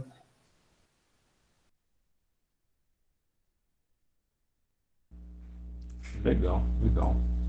Eu ia comentar um negócio que eu esqueci no meio. Comecei a pensar em outra coisa e esqueci. Putz, eu não vou lembrar. Se eu lembrar, eu comento mais depois. Mas, enfim, vamos andando, né? E a gente acaba chegando no famigerado Pense 11 aí. Vocês começaram a falar lá atrás. Né, que está nessa relação aí da água e tal, né? Então, primeiro é apresentado a matéria, e aí essa matéria discute toda a questão da água ali da população de Sobral, falava de bicho morto, de gente tomando água, tomando banho na água que era para ser, enfim, bebida, né, pela população. A discussão tá toda em volta dessa aí. Joga um pouco não, né? Joga muito da culpa na atuação política também, né? Então, o Pense 11 está da seguinte forma: a matéria apresentada acima acaba evidenciando as contradições do jogo político envolvendo a seca no sertão nordestino. Apesar de uma queixa corriqueira para o povo de Sobral, os expedicionários estavam à margem desse problema, já que possuíam água em abundância. Como conciliar as duas realidades? Os locais, né, que vivem ali há tempos, penam com a seca e a falta d'água, enquanto os ilustres hóspedes a têm em fartura. Eu usei esse ilustres hóspedes aí entre aspas, né, porque ele faz referência a uma matéria publicada na época, né, enfim, que eles chamam os expedicionários de ilustres hóspedes. Mas, enfim, a palavra está com vocês. Essa aí é o Yuri que sabe. E esse foi um Pense que, assim como o Pense 7 também, eu fiquei bem sem resposta concreta para dar. Mas, sei lá, são realidades bem contraditórias, então é difícil você pegar pelo lado dos locais lá que não tinha nada e os recém-chegados aí já tiveram tudo em fartura. Então, sim, conforme chegar a um consenso, seria o quê? Será tentar explicar os locais aí, a importância dessa expedição, né? Mas eu não consigo chegar a uma resposta concreta a partir disso, não. Eu não teria, não sei responder, não seria responder, não saberia responder. Ah, é difícil, né? Envolvendo aí muito julgamento, né? Se é justo, se não é. Sim, você tem ambos os lados ali, porque, ó, você pega os locais, eles, cara, eles têm direito, tinham que ter direito de ter de tudo isso, né? E não tem. Aí você chega os estrangeiros, lá, os ingleses, e sim, é importante você recepcionar eles bem, né? Até porque o trabalho que eles vão fazer é muito importante, mas ao mesmo tempo, tudo que a população que tem direito não tem, eles já chegam e pegam tudo de bandeja, assim, então é complicado. Não sei se existe Assim, consciência. de forma ampla, difícil, né? Mas eu não vejo problema. Vou fazer o quê? Vou falar assim, ó, vocês vão ter que passar sede, viu? E fome. Vai ter que vestir mal. É diferente, são situações diferentes. E outra coisa, o que foi gasto com eles não resolveria a situação da população ali. Essa é uma discussão muito, muito difícil, porque quem está em situação de vulnerabilidade é que sofre, né? Então, é por isso que é delicado. Mas esse tipo de discussão existe até hoje. Ah, vai ficar investindo em tecnologia para mandar foguete para não sei onde, enquanto tem gente passando fome aqui. Essas pesquisas gastam bilhões de dinheiro aí. Né? Poderia estar servindo para assistência. Né? Eu acho que vai continuar sendo assim por muito tempo ainda, se acabar. Bom, tá aberto aí para quem mais quiser comentar. Assim, eu só acho uma coisa interessante é que no finalzinho do texto se acaba falando que no relatório final eles agradecem, né, ao cientista brasileiro, esqueci o nome dele, o geólogo, porque ajudou pra caramba. Eles fazem o agradecimento a ele, agradecem e falam que a cidade de Sobral, né, o pessoal é muito legal e tal. Talvez ali nesse relatório final, aí, assim, ao que parece, ficou uma imagem de que tá tudo bem em Sobral, né? Uma cidade muito boa, todo mundo bem, tá todo mundo dando certo, sendo que não tá tudo dando errado, né? O pessoal tá passando perrengue. Então, talvez nesse relatório final, ali para contemplar e meio que, assim, no sentido de agradecimento mesmo à cidade, eles exporem a situação real que estava acontecendo lá em Sobral, né? Talvez. E como acredito que esse relatório final foi muito noticiado aqui, né? Não sei, a expedição como um todo lá. Aqui na mídia, talvez eles iam, aqui no Brasil, talvez a mídia ia expor esse relatório. Pelo menos a parte de agradecimento, né, que é levar que ia ser relevante, talvez seria exposto essa situação real lá de Sobral e talvez poderia acarretar mudanças, né? E não ficar somente essa imagem de que era uma cidade com pessoas muito hospitalares, que acho que essa é a palavra, mas deu para entender. Só comentando, Nathan, o pós expedição não teve uma divulgação tão ampla quanto o pré, não, sabe? Então, assim, foi bem pouco. Depois que o evento em si aconteceu, saíram bem poucas notinhas, né, sobre a expedição. Então, acabou ficando no elas por elas. Eu posso deixar mais alguns trabalhos para vocês lá que falam justamente dessa questão de que forma que a relatividade geral foi noticiada aqui no Brasil, né? E aí tem esse paralelo, o pré e pós. Mas, gente, a gente está chegando aqui às 8h35, não sei, a aula vai até 8h40, né? É isso? Acho que eu vou fazer aquela pergunta que o Alexandre fez na semana passada. Se importam se a gente avançar um pouquinho só para fechar? Não, por mim tá de boa. Por mim é tranquilo. Olha, eu não vou poder não, o Fernando. Eu tenho compromisso agora. Tá, é o seu grupo. Então, vamos fazer o seguinte, vamos tentar fechar rapidinho aqui. Tá faltando aí 5 minutinhos, né? Vamos tentar fazer esses pensos rapidão. Só joga a resposta que vocês... tô pulando um pense, né? Tô. Então vou Eu passar para sugiro que o Vinícius, que tem que sair, né, fale, e aí depois quem quiser continua, né, se é só o Vinícius que tem compromisso. Não, perfeito, se não for problema para ele, justamente, se ele quiser só jogar as respostas dele aí rapidão, e aí tá liberado depois. Eu tenho aula às 9, tá? Então até às 9 tô aí. Acho que a gente acaba antes. Vamos lá, Vinícius. Os pense, né, que ficou com você 13, É. 14 e 15, né? Isso, comigo e com o Renner. Se você tiver com eles aí, porque eu não tenho eles aqui.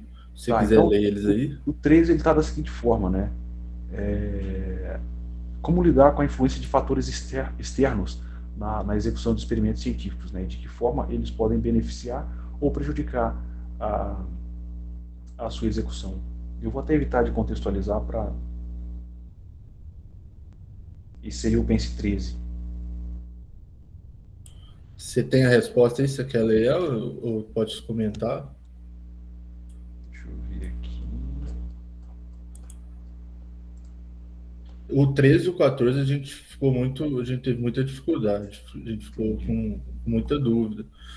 O 13, assim, esses fatores externos, a gente ficou com dúvida se são assim climáticos, igual isso, né? Ou seriam políticos, econômicos. Mas a gente acabou pondo esses climáticos e tipo que tem lá da poeira, né? Eles citaram alguns que tinham. Aí a gente colocou, assim, resumindo, que é muito para lidar, você tem que conhecer muito a técnica, saber muito a técnica do experimento, você lidar com os problemas que vão surgindo e ir improvisando as soluções. E mais ou menos foi isso, porque ele até cita lá que não tem água, eu acho que eles usam barro para resfriar uma placa. Filtro de barro. Então a gente colocou isso, o cara tem que ter uma técnica muito grande para eles ir solucionando os problemas que vai aparecendo. Tranquilo. E aí fala de que forma eles podem beneficiar ou prejudicar a sua execução. De que forma eles e os fatores externos. Aí a gente colocou um exemplo bem simples mesmo, que é se o céu estiver nublado, prejudica, se estiver aberto, ajuda. Né? Então a gente colocou esse exemplo mesmo. E o 14, a gente também teve, se você quiser ler ele aí antes, o a gente 14 também ficou com dúvida nele. Ele está da seguinte forma, né? Como é possível perceber a execução de um experimento científico lida com uma série de variáveis, né, que podem ter bastante relevância para os resultados esperados, mas que eventualmente são descartados por serem desinteressantes e não aparecerem nos relatórios e artigos científicos. Como identificar e selecionar quais aspectos ou variáveis são de fato relevantes na execução do experimento? Essa é uma questão realmente difícil. A gente não soube responder assim, acho que não sabia responder, a gente acabou colocando que depende muito do experimento, para saber qual que é o intuito, qual é a intenção, o objetivo do experimento, para saber o que se pode descartar ou não, se é que se pode, a gente ficou muito em dúvida nessa. Não sei se a resposta foi o que se esperava, assim. Eu vou jogar para o pessoal. O que vocês acham? Vocês chegaram a pensar em alguma coisa nessa linha? Se fossem vocês respondendo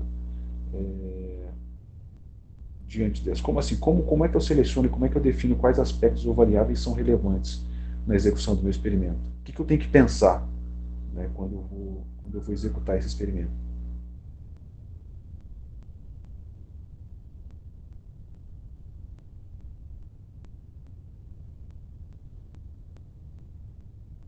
Sim, eu acho que Alguém falou? eu acho que você até comentou isso no tempo passado, semana passada, eu acho, né? Que a gente acaba quando foge muito da teoria, concepção teórica que a gente tem, a gente acaba descartando, né? Isso não é uma, não é uma atitude somente nossa dentro do laboratório de física, né? De física 1, 2, 3, 4, né? Só malandragem nossa.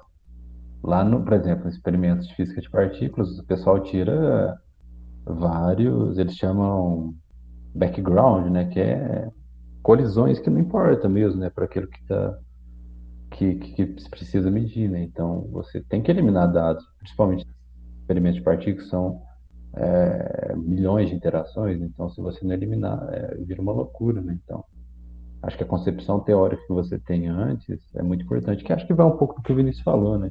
Depende do experimento e do pesquisador. Eu acho que a sua resposta está bem alinhada com o que eu estava pensando inicialmente, né? Não sei se tem mais gente que queira comentar, mas é isso, né? Você não chega no seu experimento lá livre de concepções, né? Então, tipo assim, tô aqui porque deve ir. Não, eu já chego ali buscando alguma coisa. E aí, talvez esse processo de essa eliminação, né? Bom, enfim, como é que eu seleciono quais aspectos ou variáveis são de fato relevantes? Bom, talvez pensando quais aspectos ou variáveis estão de acordo com aquilo que eu estou procurando. Então, é só para mostrar que assim, você já vai para o experimento com um viés teórico, né? Você já está carregando ali uma bagagem para chegar naquilo. Então, enfim, não sei se alguém quer comentar. Ô Vinícius, se você quiser ir, cara, fica à vontade. O Pense 15 é geral, então a gente fecha aqui, se tiver muito. Assim, só posso voltar rapidinho no que a gente estava discutindo antes de entrar no Vinícius, que você tinha falado que depois da expedição não teve muito burburinho lá sobre o relatório. Uhum. Eu falei isso porque um tempo atrás eu fui ver uma palestra sobre a relatividade geral, da magia da física ali da UFA, no sábado à noite, que eles dão as palestras lá no Museu Natural.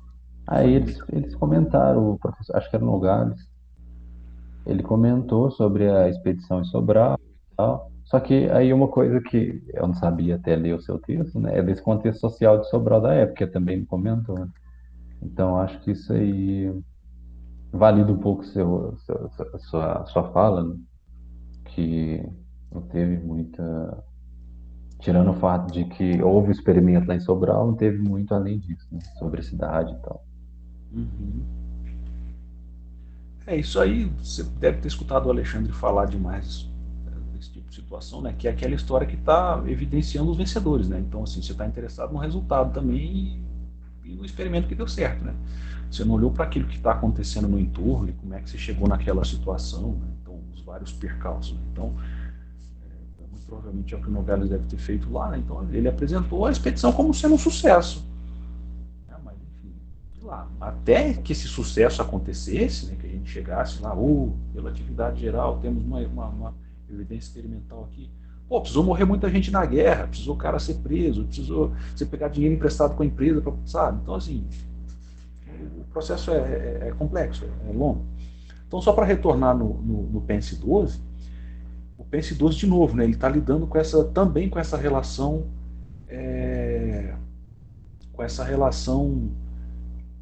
ciência e imprensa, né? E aí ele coloca lá assim, os artigos escritos e publicados nos jornais sobralenses por Maurice, Davidson e Cromlin tinham por objetivo tranquilizar e informar a população sobre o que ocorria no momento do eclipse, isso imprensa e ciência trabalhando em prol da sociedade. Isso aí é uma frase mais minha. Nesse sentido, qual seria o papel da imprensa para a compreensão pública dos mecanismos de produção da ciência? Questão difícil. Tá com o Paulo e com o Yuri aí.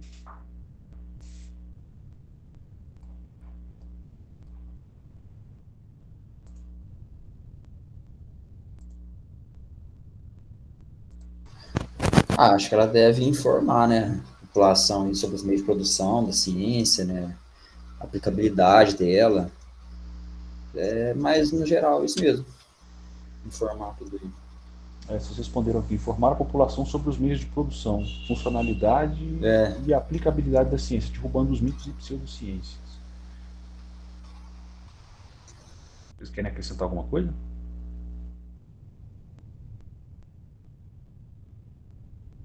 Então eu jogo pro pessoal, pro resto do pessoal, né?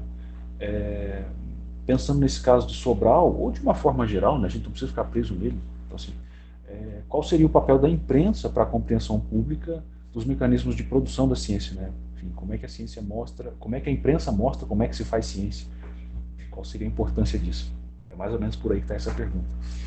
E aí está aberta a roda.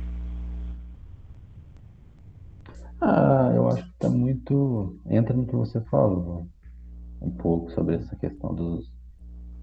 Quando relatam histórias, talvez, sobre cientistas, talvez vai nesse olhar de contar a história dos vencedores, né?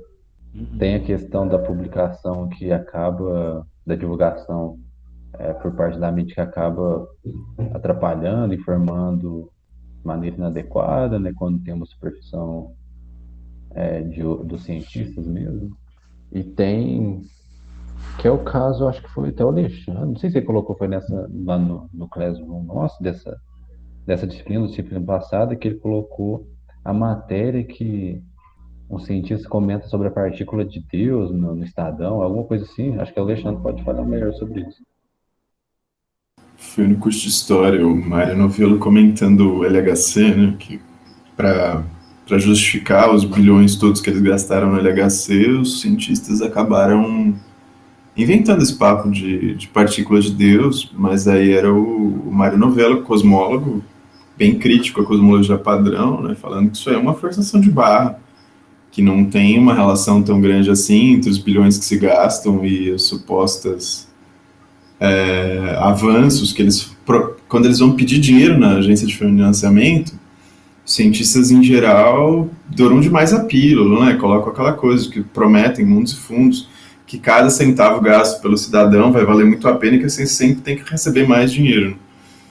Mas aí os estudos de divulgação científica, de sociologia da ciência, de educação CTS têm mostrado que a gente tem que ir contra esse modelo padrão de que coloca a autoridade como a pessoa que sabe onde o dinheiro deve ser posto e o que deve ser financiado, e o público como leigo, né, que tem que aceitar o que o especialista, o cientista tem que financiar.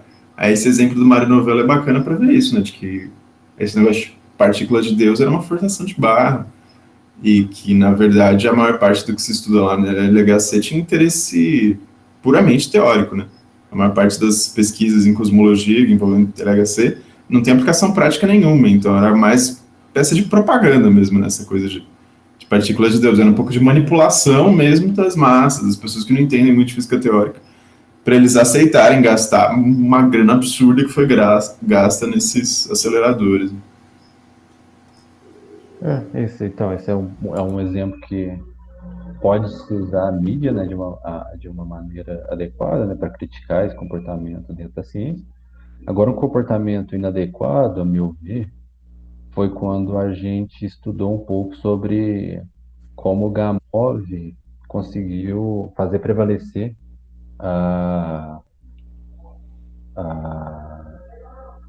o modelo de expansão do universo, o Big Bang, a teoria do Big Bang. Ele usou muito esse papel de divulgação. Se eu não me engano, eu posso estar errado, mas acho que a gente estudou essa história da ciência também. Então, acho que quando assim, a mídia é usada de maneira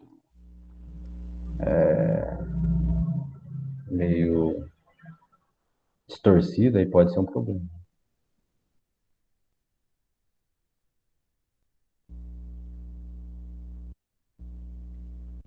Mais alguém? A gente passa para o último aqui para fechar. Vocês estão cansados e eu também. Então vamos embora. Vamos para o último aqui. Pense 15. O próprio Arthur Eddington admite que os resultados obtidos pela expedição britânica vinda ao Brasil, abre aspas, são de uma superioridade notável em relação aos da Ilha do Príncipe. Então, por que razão, né? Por que então Eddington e a equipe africana acabaram ganhando maior fama, recebendo os louros, né, e o protagonismo na prova da teoria da relatividade geral, em detrimento da equipe brasileira e dos cientistas brasileiros, né? Por que o Eddington? Aí está com vocês aí. É um pense geral.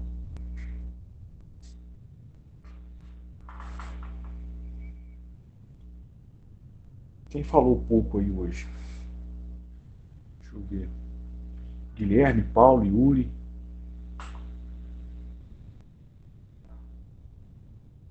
Quem falou pouco foi o Bagdonas. Eu acho que mais por uma questão de... Eu fui que falei menos mesmo. Acho que o Eddington ficou mais falado, digamos assim, por causa da grandeza dele, né? Ele era bem mais influente que os outros que foram enviados para o Brasil. Acredito que seja um dos motivos. Né? Mais alguém? Deixa eu ver o que vocês responderam aqui. Seguindo na linha do que o Yuri falou, eu acho que tem muito essa questão, né, do tipo do nome que o Eddington tinha, do capital científico que ele tinha, enquanto possuidor desse capital científico, a tentativa de conservar esse capital. Então, é claro que ele vai dar o mérito para ele de ter feito as coisas, né? Porque ele não quer que outra pessoa tenha o capital que ele tem, né? No caso, que ocupe a posição que ele tem. Então, assim, eu acho bem natural que ele tenha feito isso, né? É uma atitude egoísta, mas é natural se você for olhar nesse ponto de vista, né? Não que eu concorde, né? Eu esteja passando pano pro cara, né? Eu estou falando que, assim, acho uma atitude errada, mas por esse ponto de vista dá para entender por que ele fez.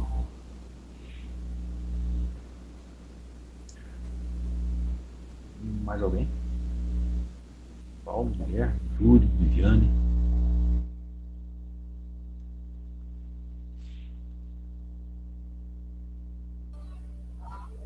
Ô, Fernando, o que você falou aí agora? Não, perguntei se vocês querem comentar sobre o Pense 15, né? Por que o Eddington, né, e o pessoal acabou levando a fama, né? Eu também queria saber. Tá bom. Então deixa eu ver se alguém tem mais uma resposta, tem mais alguma opinião. E aí eu já... Eu tenho uma pergunta. Pode A fazer. Índia lá era colônia inglesa? A ilha era colônia portuguesa. Então deixa.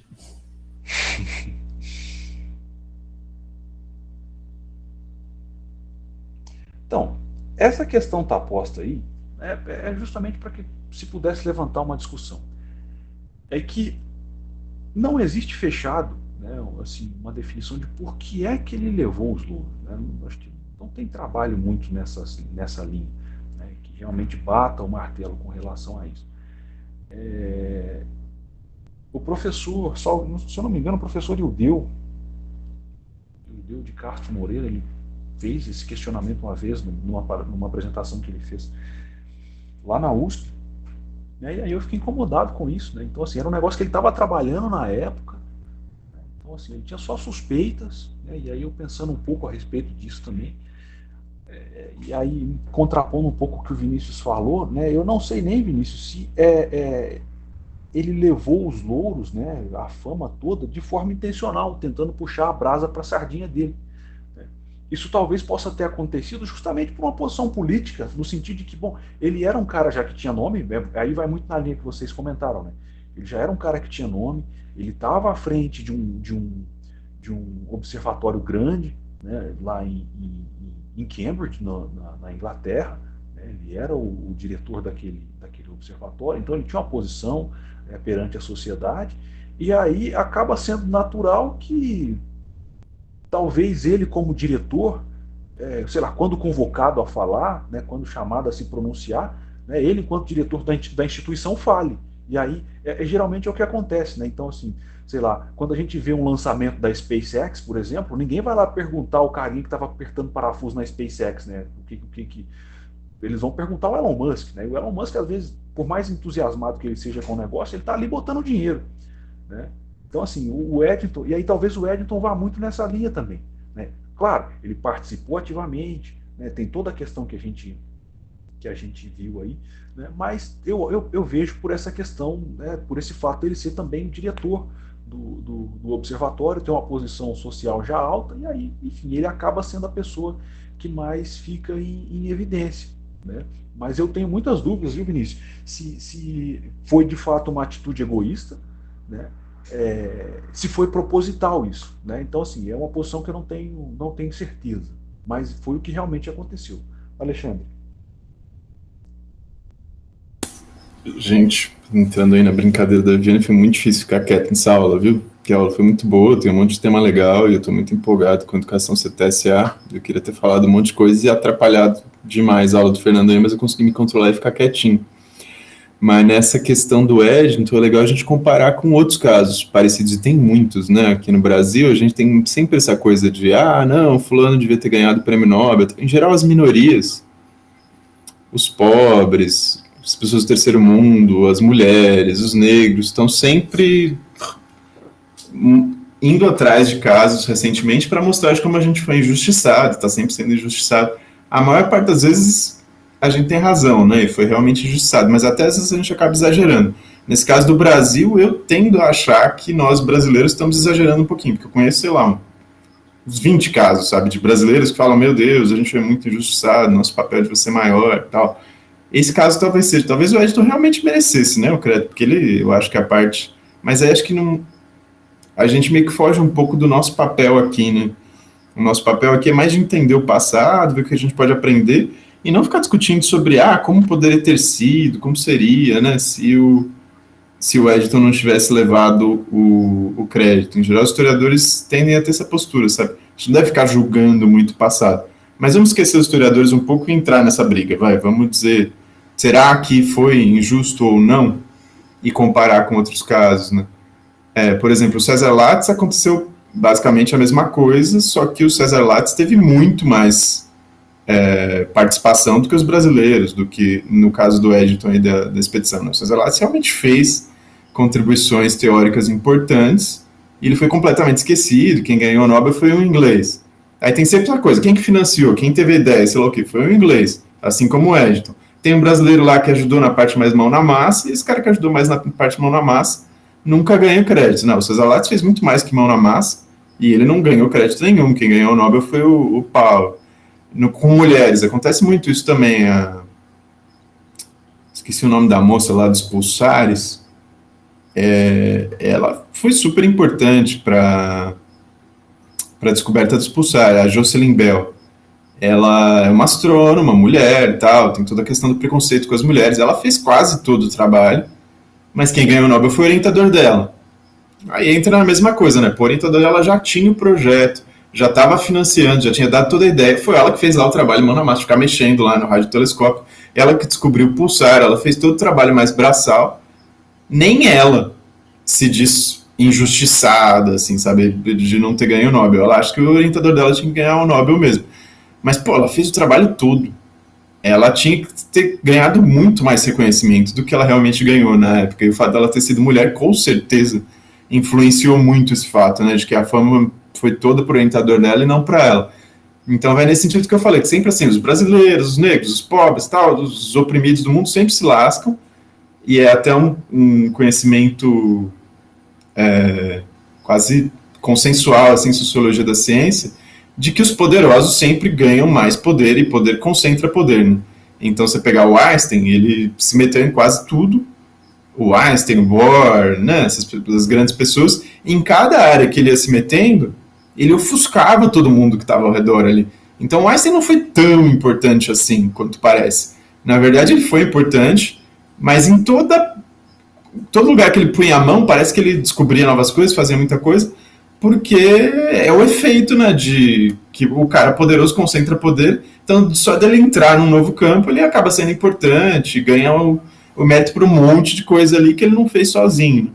Não só eu dei o Einstein como exemplo, né, ele foi talvez o cientista mais famoso do século XX, mas sempre acontece, sempre que tem um cara muito importante para uma área nova, ele acaba conseguindo muito sucesso, porque ele ofusca os menores, né, os menores acabam dando de bandeja todo o esforço e tal, e o esforço acaba indo para quem já é mais poderoso. Isso acontece com nações, acontece com pessoas, acontece com tudo, né, no sistema capitalista.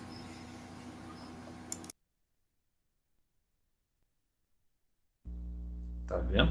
Esse assunto vai longe. Enfim, tá com vocês aí. Eu preciso sair, que a outra aula já vai começar, velho.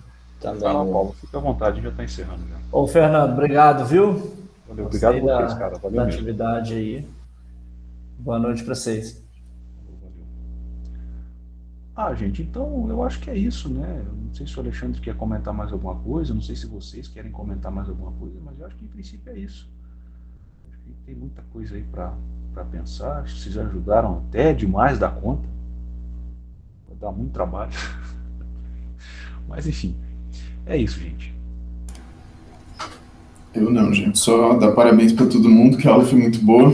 E obrigado aí pelas contribuições para o mestrado do Fernando. E obrigado ao Fernando por ter aceitado fazer a investigação dele na nossa aula, né? Foi muito bom para a gente também. Estamos aí, precisando estar às ordens. Você já vai embora, Fernando? Uai, se quiser falar, nós estamos falando. Eu tô por conta. Não, eu tô falando se essa é a última aula com você. Ah, em princípio é assim. Eu acho que eu devo fazer mais uns vídeos comentando as respostas de vocês, mais um ou dois. E, em termos de aula, mas eu vou continuar acompanhando a disciplina. Estou por aí. Beleza, não some não. Pode deixar. A próxima fazer participação. Agora eu quase não dou mais aula, gente. Eu vou só ficar auxiliando meus orientandos a dar aula. E a próxima é a Mita. Ela já começou a postar as coisas lá, mas a Mita é enroladinha e ela não tinha me mostrado ainda. Então eu ainda tô comentando que ela mostrou, falando que pode mudar uma coisa ou outra. Então não façam atividade da Mita não, tá? Porque ela é muito mais ocupada que todos os meus outros orientandos, né? Ela é mãe, dá aula, tal, faz um monte de coisa. Então a gente conseguiu conversar menos e ela vai começar a mudar as coisas que eu sugeri ela mudar na intervenção dela agora no recesso. Então, mais, vocês podem ir lendo o texto que ela postou lá, mas não façam atividade ainda não, que a gente ainda vai mexer no recesso, tá bom? A única coisa que ela não fez foi postar o texto, porque a atividade tá lá. Então, a atividade que eu vou mexer não é para fazer, mas o texto eu acho que tá... Eu perguntei para ela isso, eu vi seu comentário, mas eu acho que o texto tá postado, sim, o texto é do produto dela. Diz ela que ela tinha postado já e que ia mexer hoje, eu acho que ela só postou de um jeito meio oculto, mas deve estar lá. Tá bom. Aí, Alexandre, o pessoal da relatividade vai apresentar depois dela, então? Sim, sim. Ela ainda vai falar de relatividade e cosmologia, né? Não terminou a unidade. E falando nisso aí, vocês têm aí esse tempo para ir pensando, né? Como que vocês... Não é obrigatório todo mundo fazer uma intervenção, mas como que vocês nunca tiveram aula de relatividade, né? Eu tinha combinado com o pessoal da relatividade restrita aí para vocês bolarem uma atividade mais conceitual, né? Não tão histórica para ensinar relatividade. Então caberia aí depois o pessoal de relatividade. Quer dizer, depois da Mita, a gente fazer aí uma aulinha sobre relatividade a ser ministrada pelo Yuri e pelo Paulo, né? Como é que tá aí o andamento da proposta de vocês, Yuri e Paulo? Eles não estão mais aqui, né? Então, depois a gente conversa com eles. Então tá, gente. Boa noite. Boa noite, boa noite. Boa noite. Obrigadão, boa noite. Boa noite.